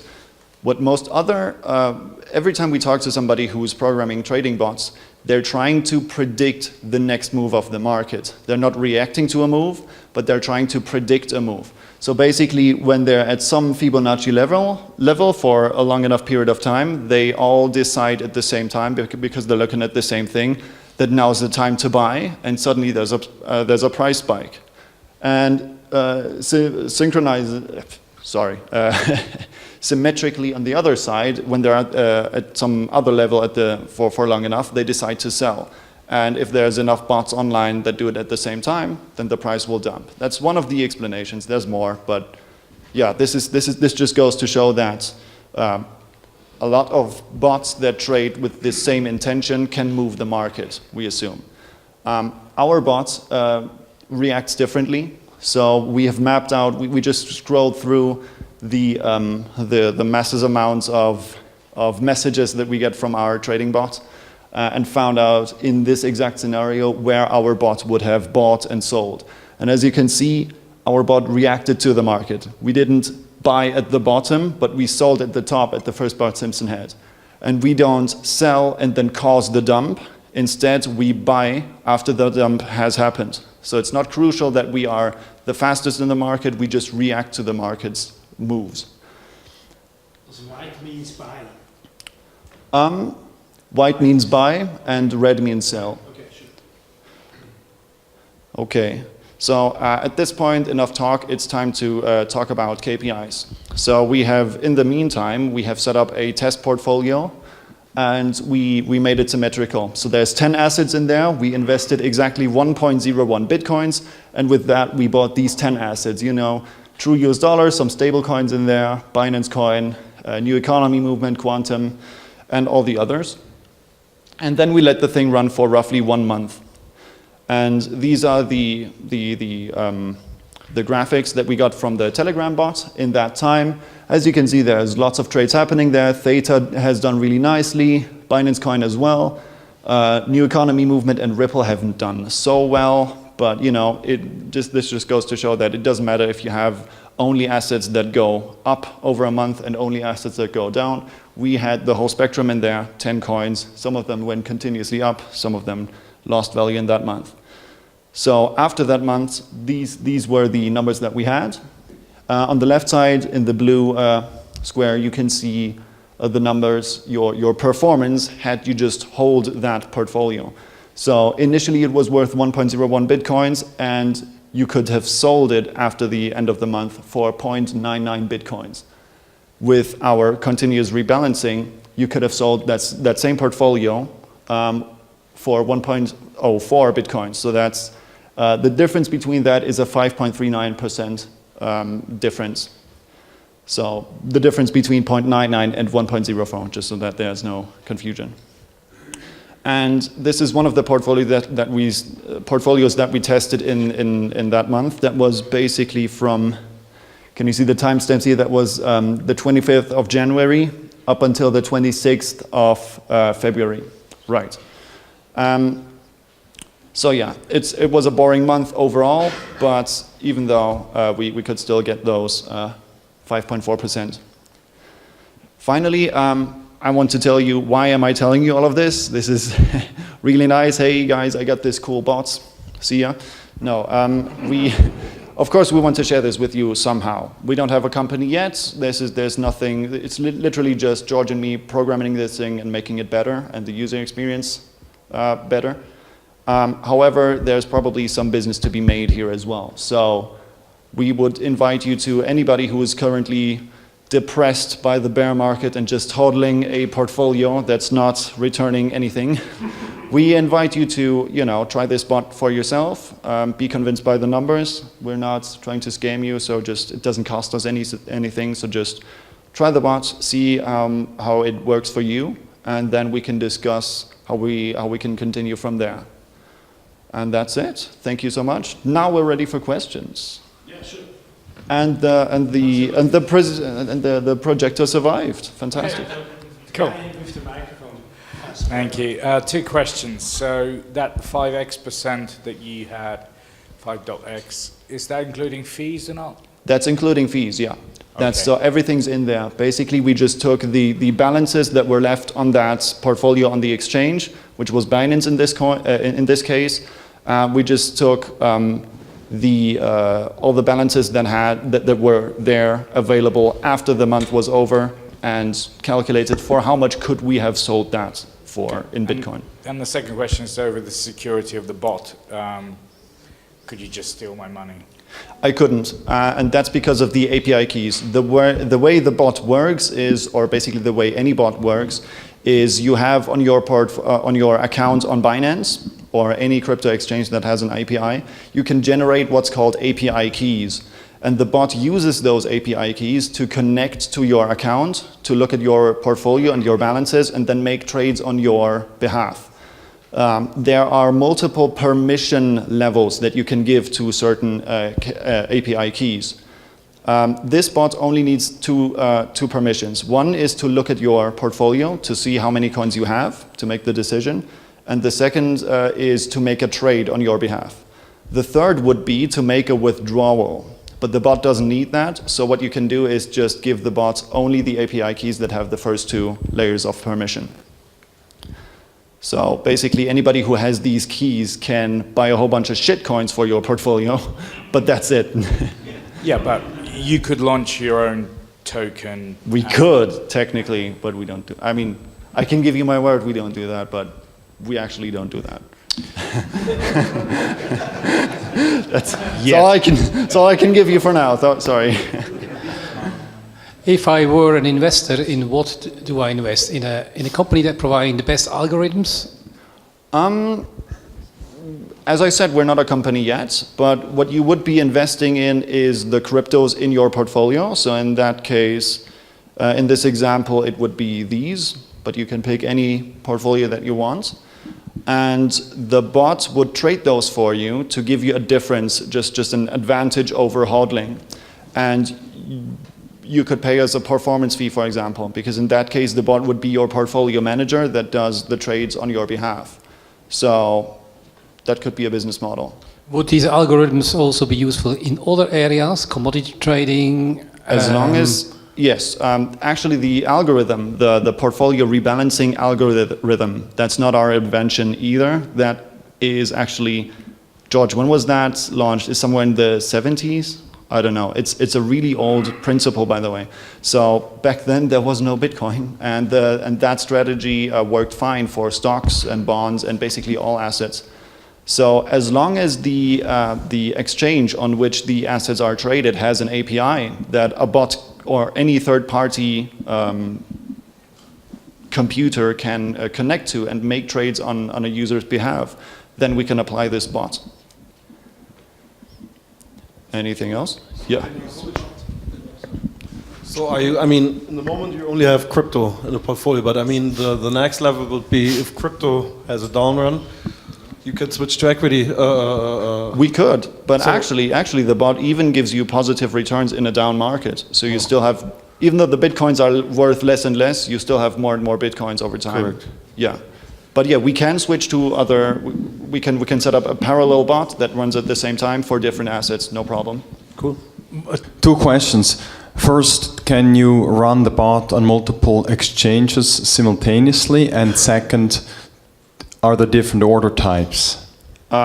First answer, yes, we can. So far, we have only implemented Binance, but we built it in a modular way. So we can just add another script that is a connector to OKX or to ETHFinex. Any exchange that has an API, we can build a connection to that. And the second question was what? Sorry. The order types, you know, stop, limit, market. Order types, yeah. The way our bot works is it does immediately or canceled orders. So basically, it gets the current price, the current bids and ask prices, and depending if it wants to buy and sell, it just uses the bid or ask price respectively. And if that order is not accepted immediately and there's still a need for rebalancing after it checks again, then it just initiates that same order again, like half a second later. So it just continuously sells and sells until there's no more need for rebalancing. Can I also have a portfolio only out of one cryptocurrency to have a buy and sell, and how you prevent that the bot is hacked?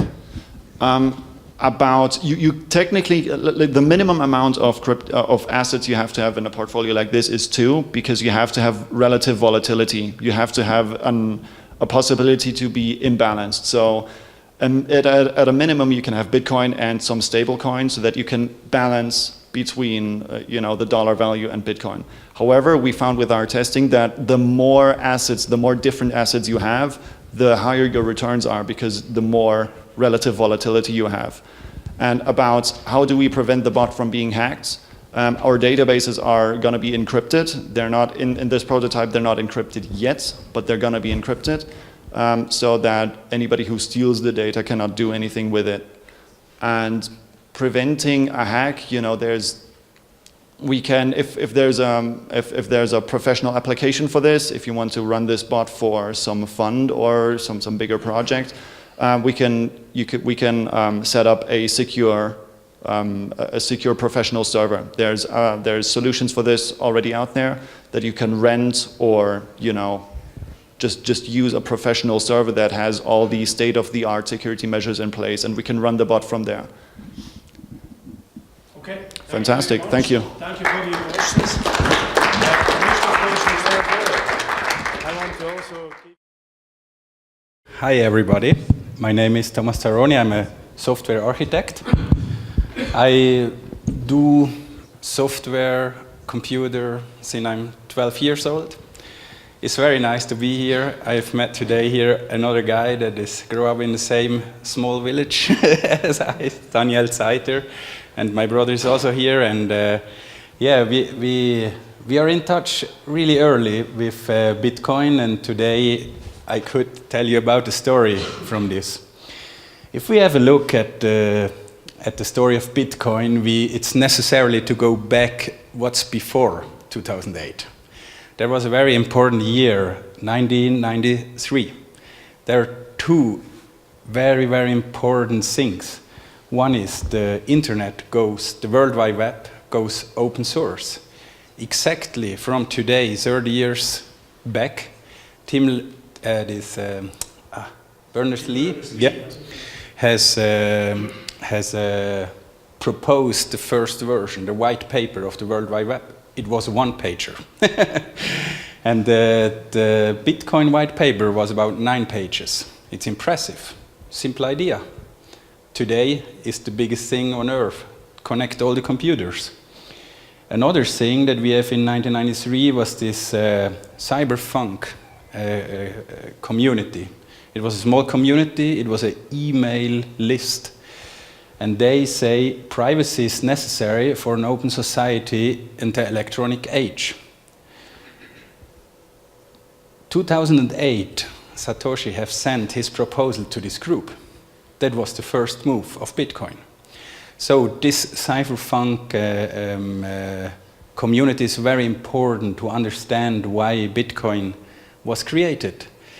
All of them are idealists. There was no business idea behind. And 2008 is also very important. The global financial crisis was there in this year. So it was not a randomized date why Bitcoin come up in this year.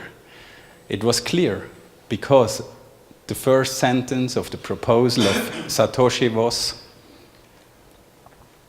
Bitcoin, a peer-to-peer electronic cash system. It's very a simple title. It's what we want to build. But the next thing, the first sentence, I've read it first time in the last couple of weeks. It was a purely peer-to-peer version of electronic cash would allow online payments to be sent directly from one party to another without going through a financial institution. That's it. That's Bitcoin in the end. That was the idealistic idea behind Bitcoin. So at the beginning, there was a small group. The cypherpunks have used it maybe for testing, sending some Bitcoins from A to B like this. But in the end, there was also a very important thing, the blockchain. That was the first use case, a real use case that we have inside this space. It was a blockchain use case, but only as a couple of machines was connected. Maybe how many of you have heard about blockchain before 2012?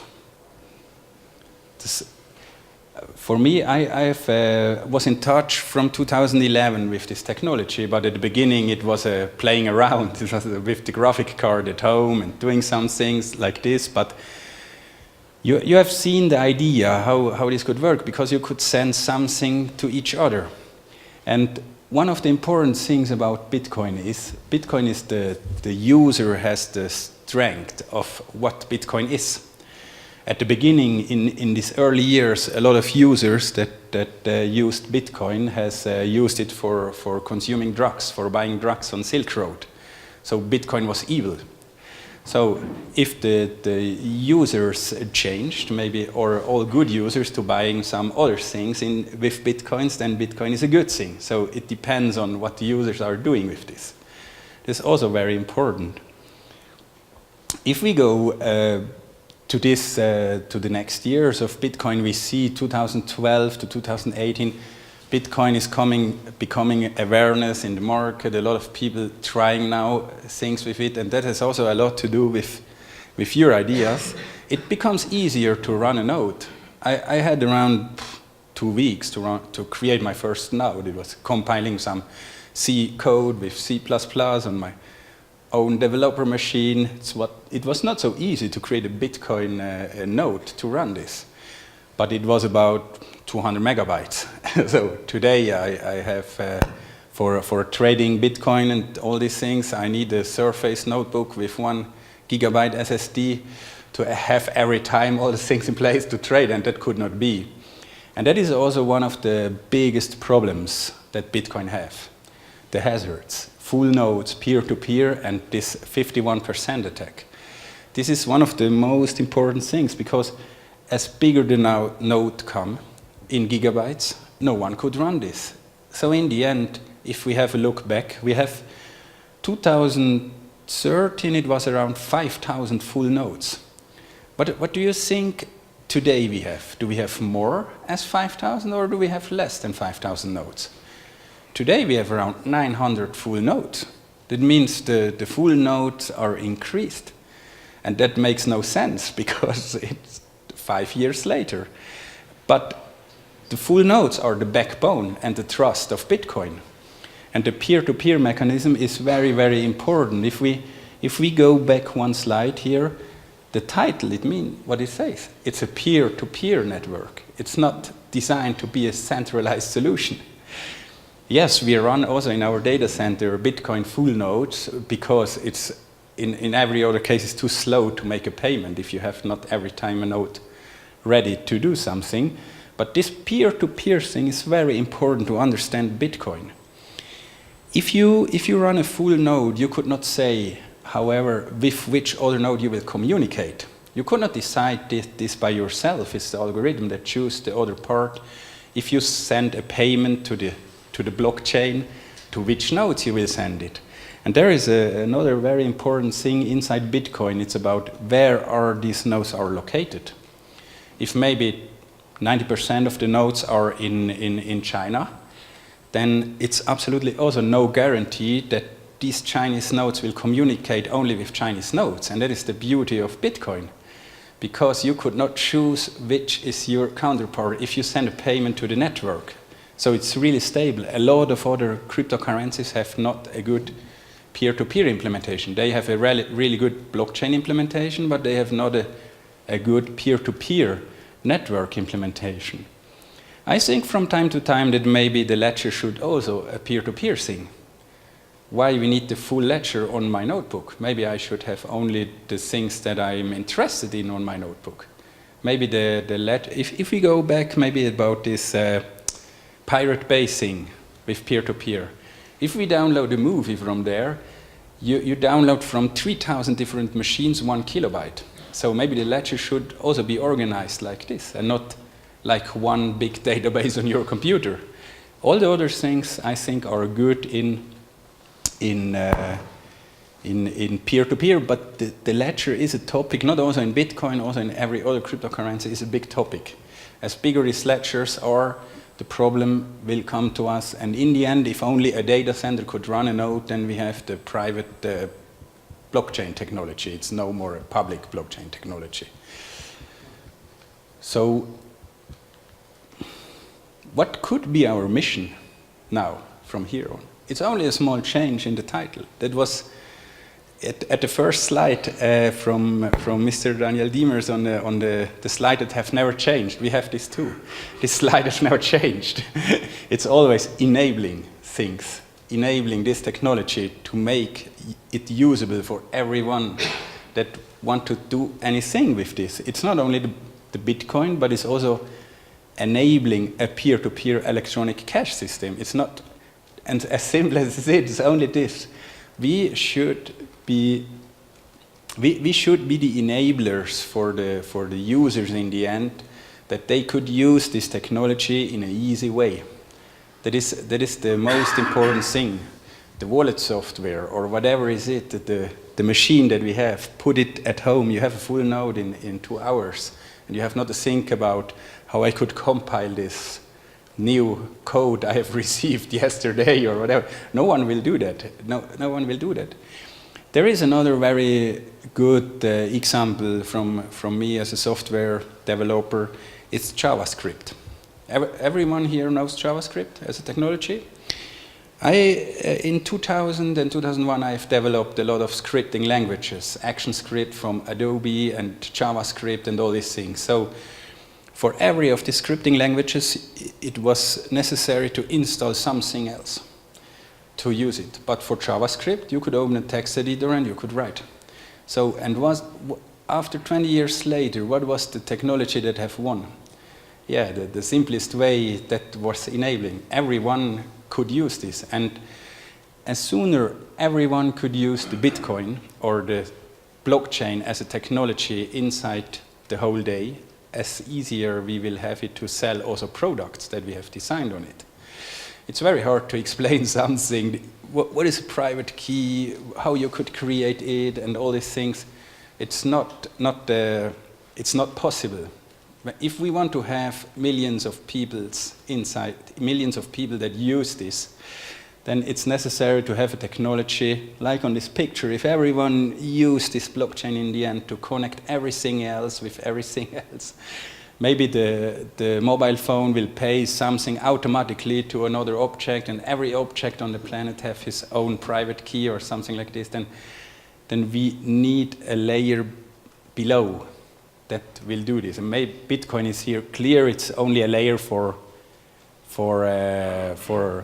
electronic cash system. If we go back here to this slide, this without is something if you talk about Bitcoin, it's every time a political thing. If you go back to these early days, all of these persons that are involved there, if you know the names, this Nick Saban, all these very political guys. So they want to create something that is political. They not are interested in do something that is conform with all the laws or all from the legal side. So this without is very important. It's inside the software. It's not something that we could program away, because Bitcoin is also a lot of people say the honest cryptocurrency, because it's controlled by the users, by the crowd. It's not possible to take it over. In a lot of other cases, a small group of developers control the code, but in Bitcoin this is not possible. So you could not talk away this without here. It's inside the system. It's designed to work without any intermediate in the end.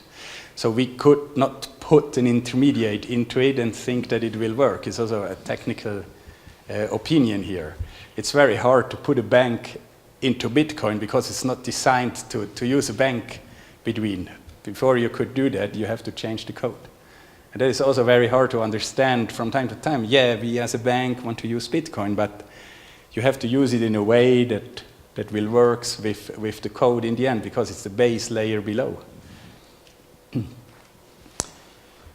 The full node topic, I found it very interesting because I think that is the most important topic of the next time.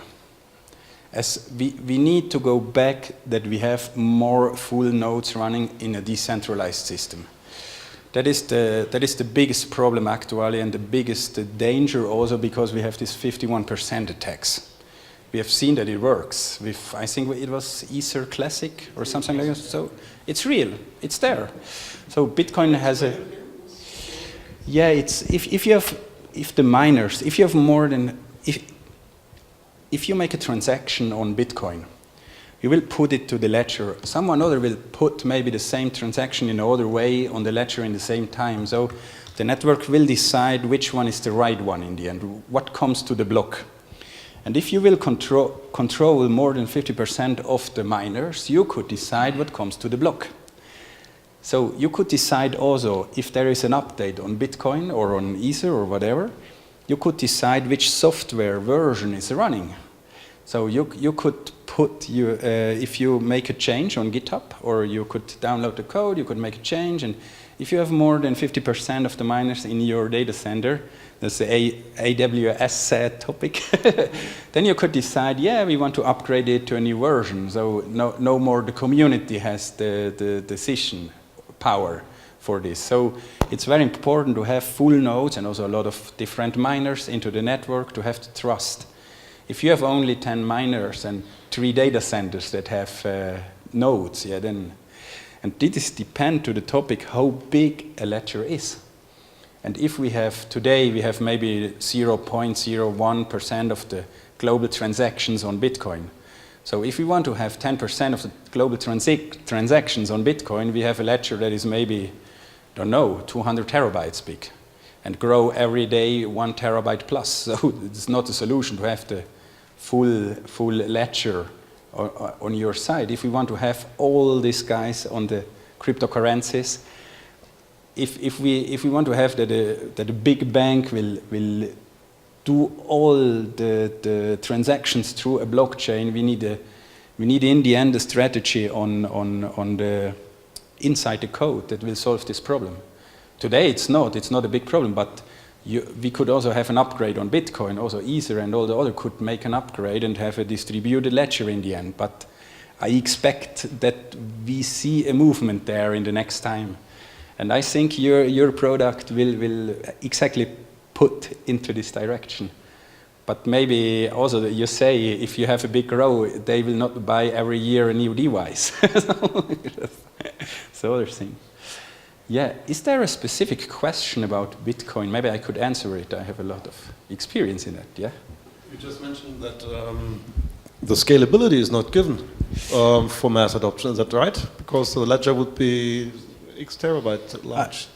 Absolutely, absolutely. So what would be like the transaction per seconds would be harmed, or what would be here No, impacted? it has nothing to do with the transactions per second. That is not the relevant measurement there. The relevant measurement is your notebook or the server. If you want to run a full node with 200 terabytes, yeah, you have to pay not 800 francs every month. You have to pay $8,000 every month with SSD disks. So no one could do this. Then in the end, the companies who could do this are the big 5 IT companies, and then in the end you have a more or less centralized solution between this. So we need a solution of how big the ledger could be, and maybe the solution is there also a peer-to-peer network or some functionality to archive the ledger away that is 3 years ago. So talking about those kind of scaling solutions, stuff like Lightning networks, where effectively you use the blockchain as a late settlement layer, and then you clear off-chain. What are your views on those? Yeah, I think this will solve the problem in the actual moment, but it's only the same solution on another. You only move the problem away. In the end, you have hundreds of Lightning networks around, and these Lightning networks have the same problems. But it will make the problem more decentralized, right? It's a good idea. Maybe this is in the end a peer-to-peer Lightning network. I think from this perspective, why I should see all these transactions. I only want to see my context in this universe. I not want to see millions of other transactions, but actually I need all the transactions to validate the transaction, and that is the problem there. Yeah, it's splitting and the clearing and settlement process. Yeah.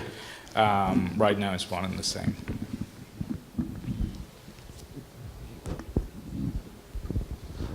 What is your opinion on using Bitcoin as the kind of a backbone for public blockchains? There are some projects around that feature this. In my opinion, the Bitcoin has a very important functionality. You could combine transactions. A lot of other currencies could not do that.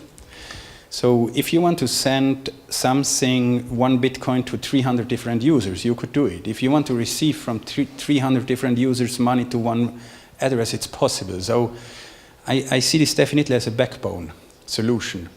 I think Bitcoin could be this, because if you compare Bitcoin with SWIFT, no one go to the coffee and pay with SWIFT. So, yeah, no, not from this.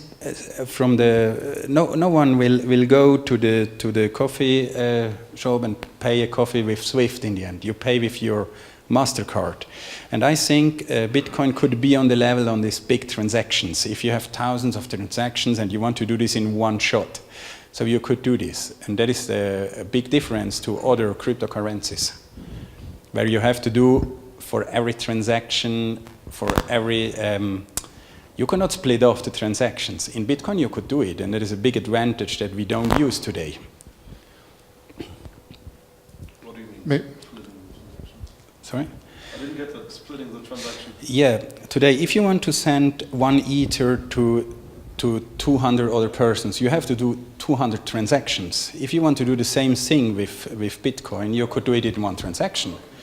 Also in a different way. You could get 200 payments in one transactions to you. There's a big difference. So if you have a big bank and another big bank and they receive thousands of transactions every day, you could make one big transaction to the other bank. So you could compare it from a functionality-wise way with SWIFT, because they will do this. They will collect all the payments and will make one big payment in the night. So it's like this. Maybe a question, your views on the future. I mean, the way it looks today, a lot of institutions will now enter the Bitcoin, right? Banks, asset managers, because today there's still a small crowd that uses it. Assuming they will all come in a couple of years, we'll have a completely different probably landscape. Maybe Lightning will help, that then some banks can trade among each other. But in a way, we'll be then a far, far, far step away from the initial vision. It's not a peer-to-peer. People actually don't use it for payments. All these banks don't want to do it in retail. They want to use it in wealth management, asset management. So what's your view on that? Is kind of that initial idea now corrupted and it's going in a different way, or is it unpredictable, or will it one day even pivot back to a peer-to-peer system? No, I think Bitcoin is in the end the cryptocurrency. It's designed for being a cryptocurrency, could do nothing other. And this thing, Bitcoin could do good. I think if we have a look into this asset management and wealth management, all these things, you cannot do it with Bitcoin. Bitcoin is the payment of it. So if we have tokens that represents a share in the real world, and with this token we have to go to another blockchain type. It's not possible to use Bitcoin for that. Bitcoin is a replacement of maybe $1 or something like this, but not for use. It's not usable for this kind of things. The hodling and yeah. Also, the hodling in a way has nothing to do with peer-to-peer payment, right? Yeah. It's just I buy Bitcoin and I hope a couple of years later, but then also the bot that we saw is not about peer-to-peer payment. Yeah. In a way, payments happen, but the intent behind it is basically to have a well-performing portfolio asset allocation. It's the Bitcoin himself, the algorithm is peer-to-peer today, and that was the big idea at the beginning. Peer-to-peer is only, in my opinion, the solution to distribute the trust. And that is also happen if we have a trade bot, that the transaction is the trust, that the transaction is the right transaction, is distributed. And that's the peer-to-peer in the end. Maybe but maybe the community should put more attention in this peer-to-peer thinking. Actually, it's only the algorithm. Maybe they should put also the ledger and other things into the peer-to-peer thinking. Yes, I wanted to come back to the biggest problem you mentioned before, that we do not have enough full nodes. Yeah. Actually, there are some solutions in the community for that, or some people suggesting solutions, for example, decreasing the block size, or Mimblewimble, or even I heard about removing UTXO. So actually, what is your favorite solution for that? Yeah, I think the only real solution for that is running more full nodes. Yeah, but I mean the problem is that you need too much data for that and so on. So to solve these problems, we need an upgrade on the protocol that will have not these big ledgers. That is the only real solution that will give us the success on these protocols, because in every other case you only push the problem to another stage. Yeah, exactly. But how to make that happen? By decreasing the block size, or using something like Mimblewimble, or no, in the end it's peer-to-peer. Distribute the whole ledger. So if a full node goes down, it makes no difference, because you could rebuild every time the whole ledger from all the peers. But maybe you not have the full peer on your machine. Maybe you have only 1% of the node of the full ledger on your machine. It's like you could compare it. For me, it was easy to compare it with these movie things. You will download a movie and you have millions of computers that has only 1 kilobyte of your movie, and in the end you have the full movie. That is the only solution that will work in the end. If we really talk from a decentralized solution, every other idea will end up in the full data center node. But today not. But in the end, if you think maybe in a long term, 10 years, then you have a ledger that no one could host. Not no one, but only the big companies. So it's possible to validate a transaction without knowing the whole history? Yeah, absolutely. From a I mean, in Mimblewimble it is, for example, but it's a completely different from this perspective, right. Thanks. Yeah, wouldn't it be practical to use Bitcoin as a master currency for big transactions only? And then you have a number of micro currency that is used for micro transactions.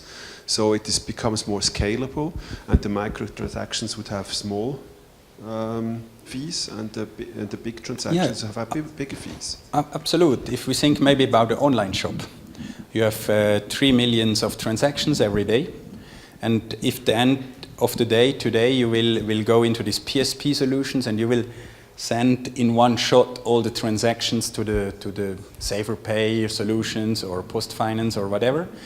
it's something like this. Today you have maybe, if we talk about Bitcoin or similar solutions, maybe you will only this end-of-day transaction by a cryptocurrency like Bitcoin. So, and you could do it with Bitcoin. There's a big difference. Maybe you have Ether for doing the whole data transactions, and in the end you will do one big Bitcoin transaction. But there we need an interoperability between blockchains. That is another big topic for the next 3 days. But I see this this something we can work on. So I see this too. I don't see the big scalability ability in Bitcoin to scale towards mass adoption.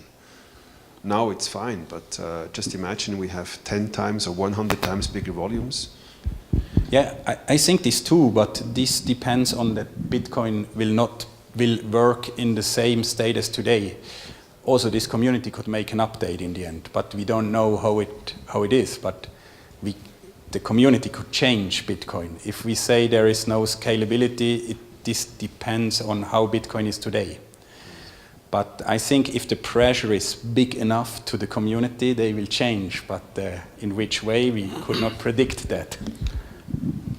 Es gibt jetzt die nächste Welle an, oder Entwicklungswelle an Blockchain-Technologie, wo Artificial Intelligence oder Machine Learning, sagen wir mal, die Delegation oder Delegation of Proof automatisiert und damit nicht mehr gamebar macht. Ne? So, wäre das sicher auch ein Ansatz für Bitcoin, dass man einfach den menschlichen Faktor rausnimmt und dann halt delegiert, aber auf Basis von Algorithmen und nicht mehr von, sagen wir mal, fehlerhaften Menschen?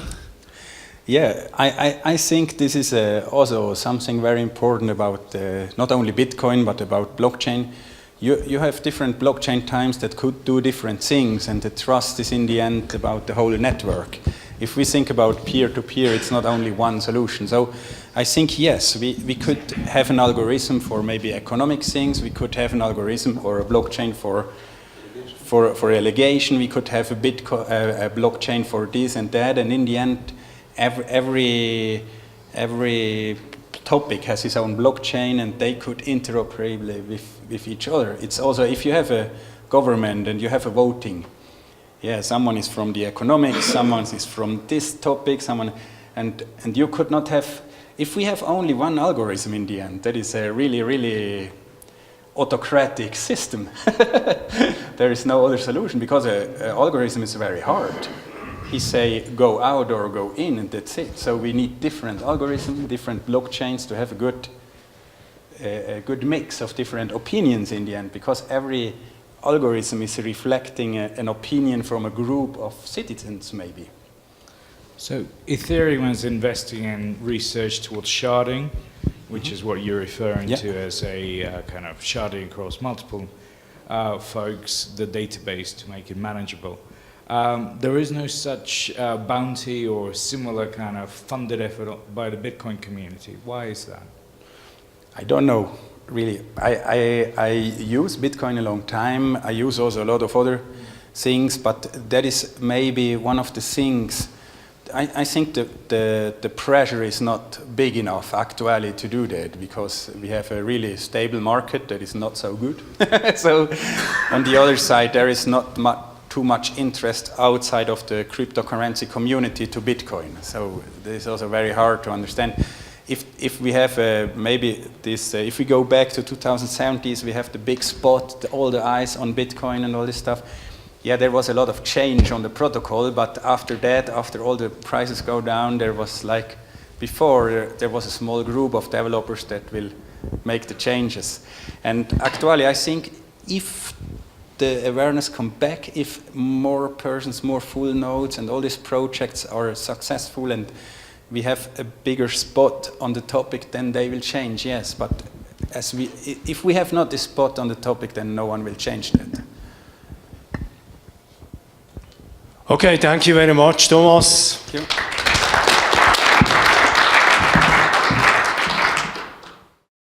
I'm basically from DC1, the company which the project GRAPIN is powered by. We are working on different sites. We have been here last year with some mining projects with Reto and Bruno Lüscher, who is not here.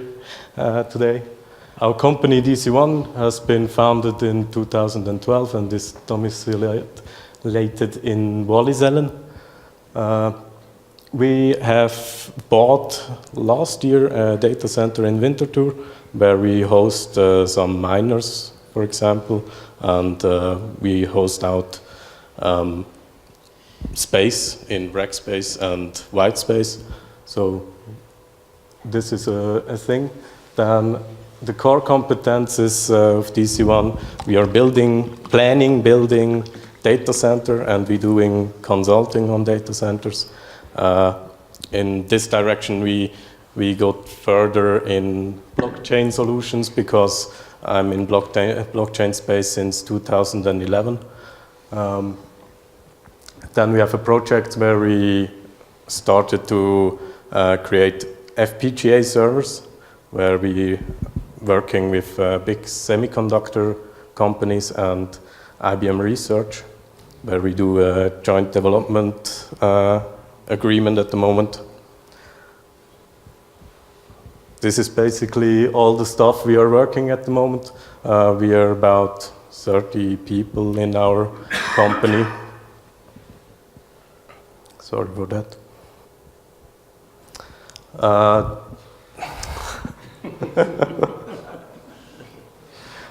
The basis has been the data center, where we bought the data center, which we planned and built by our own. Then we are working on this revolutionary server system, where we use FPGAs to accelerate tasks. It's like we're going to the space of AI, and as a proof of concept, we are doing a mining algorithm based on Monero. Then we are doing software development on these FPGAs, so we can use these FPGAs and accelerate tasks. FPGAs are a bit faster than CPUs and use very less energy. That's the key advantage of it. Then we are working on storage solutions, where we use Coin for decentralized storage with nodes. Then we started to create a crypto wallet for handling all our projects, because everywhere we need coins. This is then attaching to what Thomas was speaking about, this nodes, because you need a node to transact coins. Either it is Bitcoin or any other coin, you need a node, and you basically need a full node that you have control over your money or your tokens. Then we have some stuff in hardware security, where we are secure our whole structure. This is our data center in Winterthur, basically. Last year we were talking about that we run ASIC miners in this company, in this building. Then can switch to, we bought this miner, for example, before 8 months or something, and is still in profitable range, which we are very lucky about, because most of them aren't. If we look at the chart here, this is some news, but these new miners will drop very fast if they go to the market, because they don't deliver this at the moment. And if they start delivering it, then the hashing power goes up, the difficulty goes up, and no one will earn anything with these miners.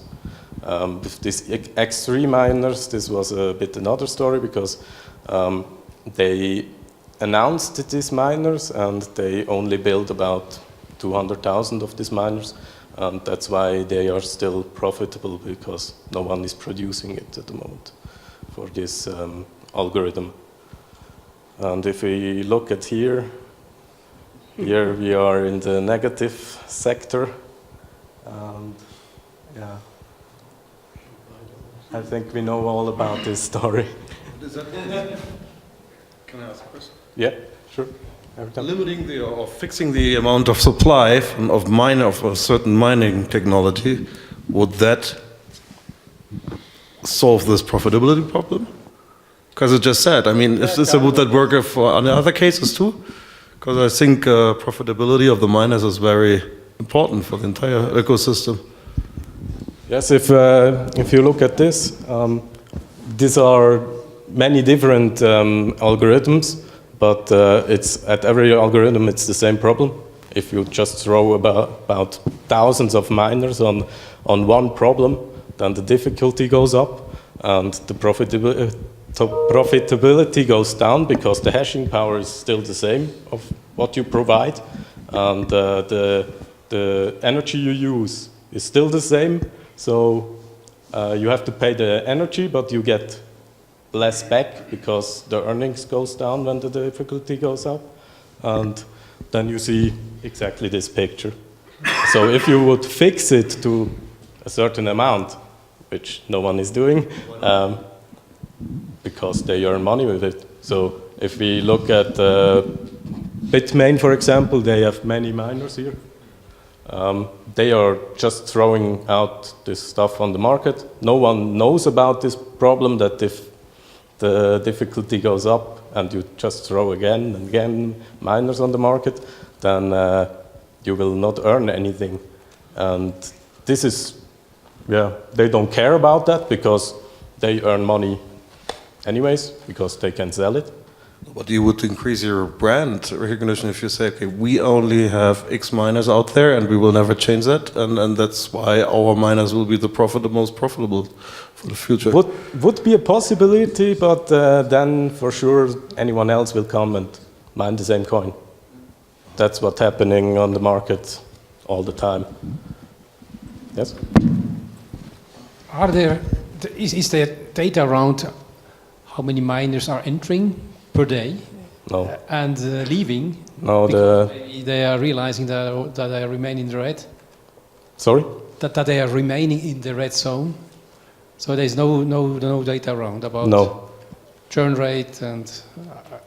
Not really. Okay. We tried to find out how many miners are produced and go to the market, but it's very difficult because no one is telling you, because otherwise they cannot sell it, because then you can calculate really what's the value of it and if you have any return on it or not. This chart doesn't reflect the energy costs. No. Yes. It does? Yes. So if you go to a miner here. Yeah, of that machine, but not of the person running it. The cost that I have. Mm-hmm. I have different costs if I run this machine in Switzerland. Yeah, sure, yes, but you can adjust this by here. So this is just the average. So you put your cost. Yeah, you can put your cost here. Because yes, this is another thing. In some countries they just use it without paying the electricity, and then it's maybe worth it to run it. Exactly. Yeah. There's a guy from the Crypto Valley offering price for 3 wraps. Can you change it from 13 to 3? So I wonder what happens. I need to go out. Dat is toch bij 30, oder? Dat is niet 30. Yeah, I need to go to this page because...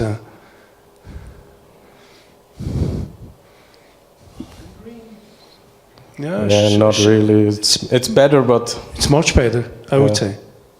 But even if it is like this, the only profitable ones are these, because if you calculate the initial price of the miner, then you need a return on investment somewhere. You need a break-even point, right?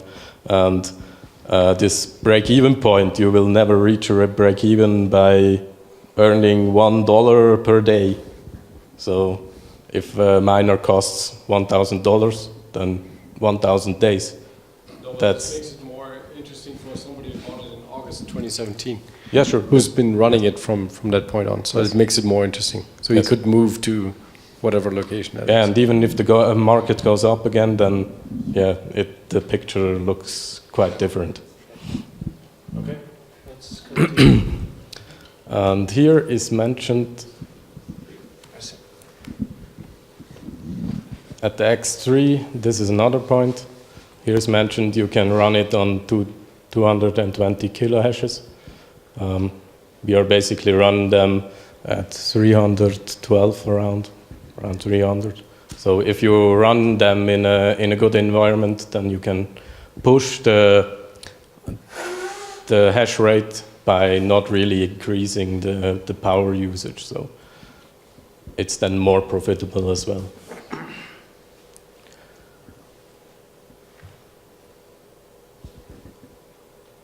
Then this is the project we are working on in the AI No sector. picture, please. You can do pictures because it's public. So basically they reduced the size of a motherboard at IBM Research by these values and put it into the SLAD, so a server which is hosting up to 64 of these servers. So, and we are working on that to implement AI algorithms and so on, and the mining algorithm at the moment.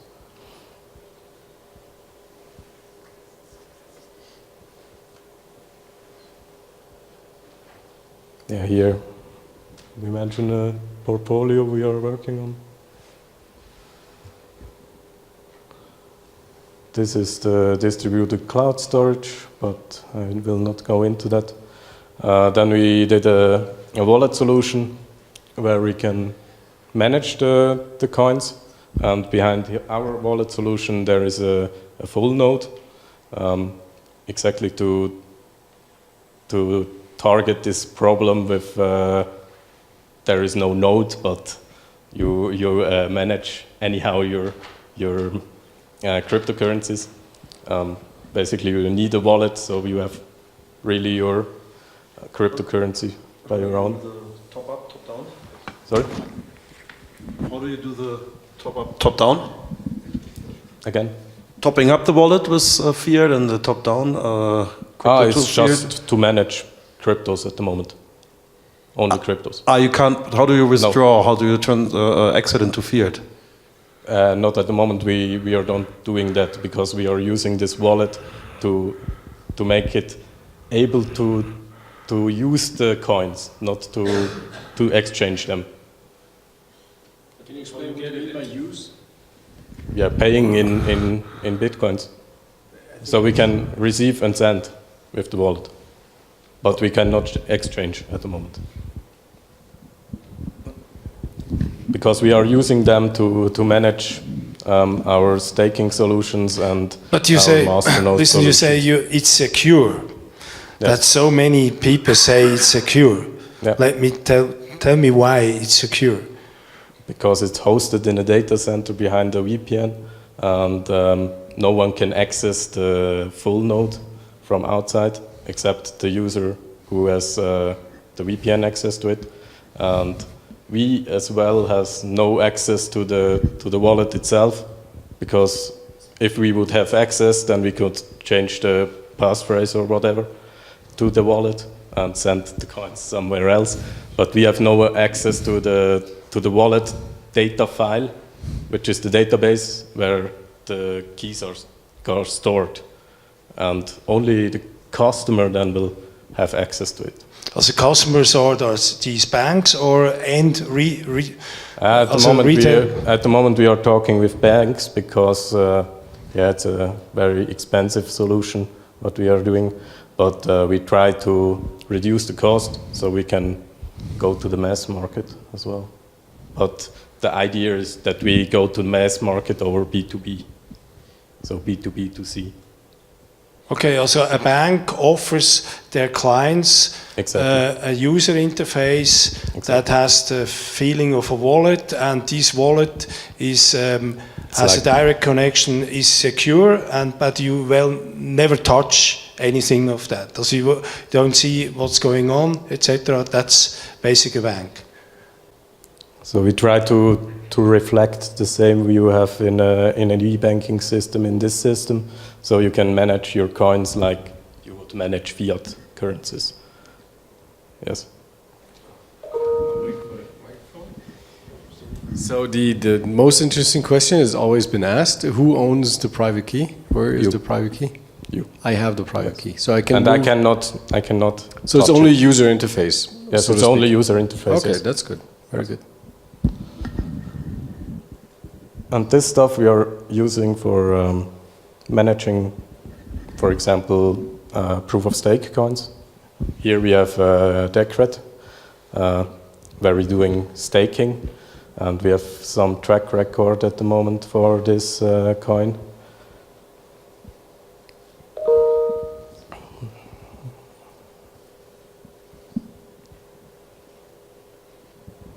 So this is somewhere in September we started with this staking pool, and it's still producing coins.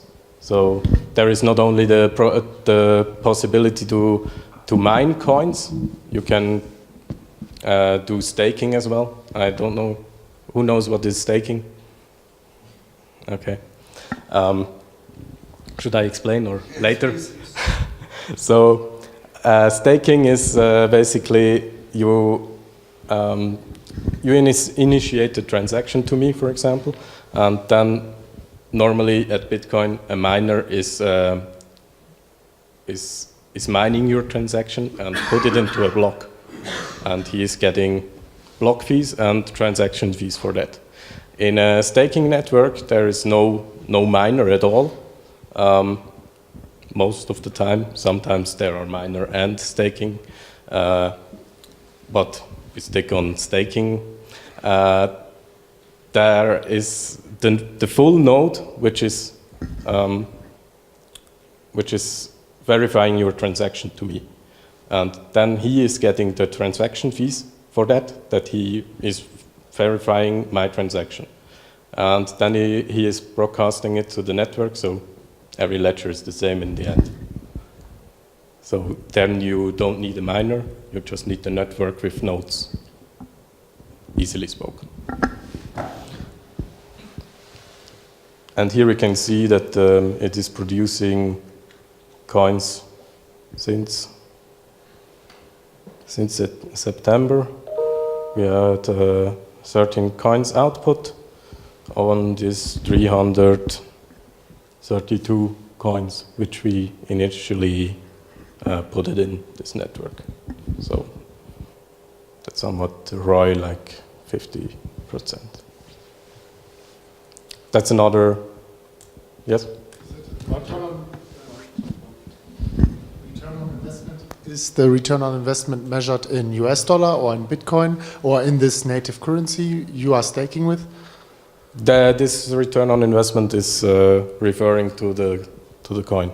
So, for example, you have, I don't know, Lisk or ARC or something like that. Well, that's DPoS, but no matter what you have. This is DPoS as well. So. Okay, so let's say you have Lisk, then it's the return on investment in Lisk. In Lisk, yes. Okay. So if the value of the coin drops, then this drops. But this is kind of predetermined, isn't it? Sorry? This is kind of predetermined. The return on investment in this specific currency. Yeah. Yeah, okay, no, just wanted to ask for clarification. Thanks. So the cool thing is, if we have this curve on, if you're just investing in coins without staking, then you have a curve like the below one. And if you are investing in coins with staking, then you have an upside of it. So it is producing constantly coins, so you have more coins in the end. So you have a bit of reduced downside if the market goes down, and you have a leveraged upside if the market goes up. Then masternode is another thing. It's a staking algorithm as well, but you have to run a node where you lock, for example, 1,000 coins. So on Blocknet, there are 5,000 coins which you need to lock on this node, on this full node, and then you go to into a list of master nodes, and every time you reach the top of this list, you will get a block.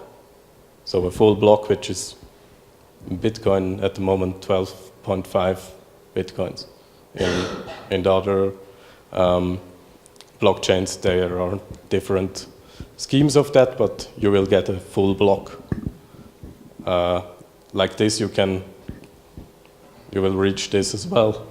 So you have an upside if the market goes up, and you have a less downside if the market goes down. In the last one, can I invest in that? Yes. And you did. Yeah, sure. Hey, I'm asking on behalf of you. Huh? I'm asking on behalf of you. No, I thought I have an exclusive access. For sure, you have. Yeah, sure. Because but, for you it's free. Can we extend the exclusivity to the audience here? That's my question, basically. Yeah, so you basically can reach out to us, and we will discuss with you in which coins you want to invest, and then we will tell you what's the benefit of it and what's the risk of it, because in this market you have extremely high risk at low value coins. There are about 500 something masternode coins, so coins which you can run a masternode on, and basically I would say about 10 to 20 it's worth it to invest.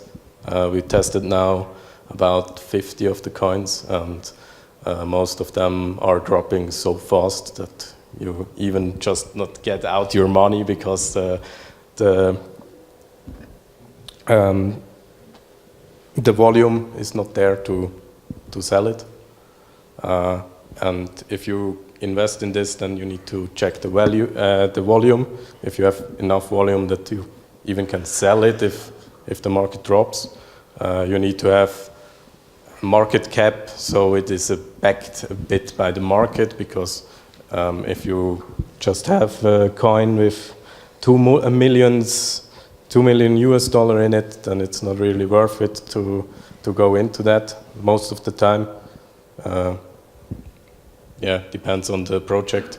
Sometimes there are projects which you just see at the white paper that this will go straight upwards, like Dash, for example, did in the earlier days. So Dash was the first masternode coin. So, but yeah, these nodes or masternodes, there's a limitation on them, or I mean, there's like EOS has like 12, I think. Yeah, this is extremely different on the coins, because, for example, on Dash you have no limitation. You can so it's not important. Add. So because I thought if there's a limitation on these coins, then you would have sort of a masternode certificate, whatever you want to call it, I don't know. Yeah. And then I would just invest more into your portfolio that you already have. But I can actually choose any of these if they're not limited. Then I can choose them and run them through your system, because it's a secure system. Okay, interesting. We were doing some calculation about how much you can push into the market until it breaks. So yeah, we have some values on that as well. But if someone is interested, we can discuss this. And there's also voting rights. Sorry. Yes. So how can is that in your user interface as well integrated, that I vote? We will integrate this in the user face as well, yes. That you can vote on it if, for example, Litecoin is implemented in your coin or not. They are talking No, I mean the Dash, for example, has a governance system. Lightning Network, sorry. If a Lightning Network is implemented to your coin or not. We have it on the pool which we are running. We have the voting system implemented already. Here you can choose if you want to have this in the new release or not, and we will implement it in our wallet as well. Yeah, I'm not so sure. I've never looked into Masternodes much, but I know that Dash is really very active in the voting mechanism, also on where funds go to and so on. So this would all be accessible through your user interface. Yes, because we're trying to make this technology available to everyone. Yeah, that's the main goal we are trying to reach. Because most of the time you need to set up a wallet, and then you can add there a line that you want to vote yes or no, and this is basically not usable for most of the people, right? Thank you. Could you please show again my beloved slide about this FPGA? You want to see the FPGA? Just please, because this is really. Today is the topic infrastructure, and this is definitely infrastructure that goes 20 times more computational power and 10 times less energy. That's pretty a quote. And if this really happens, then I would say this will change quite dramatically the landscape of the server area. So we are doing at the moment a proof of concept on this with Monero algorithm, and we have seen there that you can run Monero algorithm on these systems about 4 to 5 times more efficient than it is running on GPUs, for example.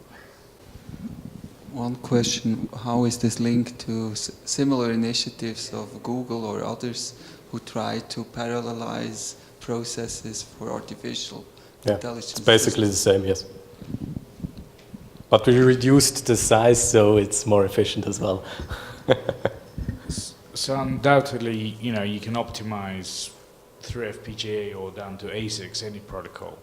But what's the offset in developer costs? Because having tried to program FPGAs, it's an absolute freaking nightmare, and therefore your developer pool is like 2. Yeah, you're right. It's extremely difficult to program FPGAs. That's a point why not many are doing it. But we are working with IBM Research together, and they did a framework where you can abstract the layer of FPGAs so more people can program it, not only guys who is able to program FPGAs. So that's... Yes. Yes, that's a nightmare. Okay, thank you very much again. Patrick, thank you for your contribution.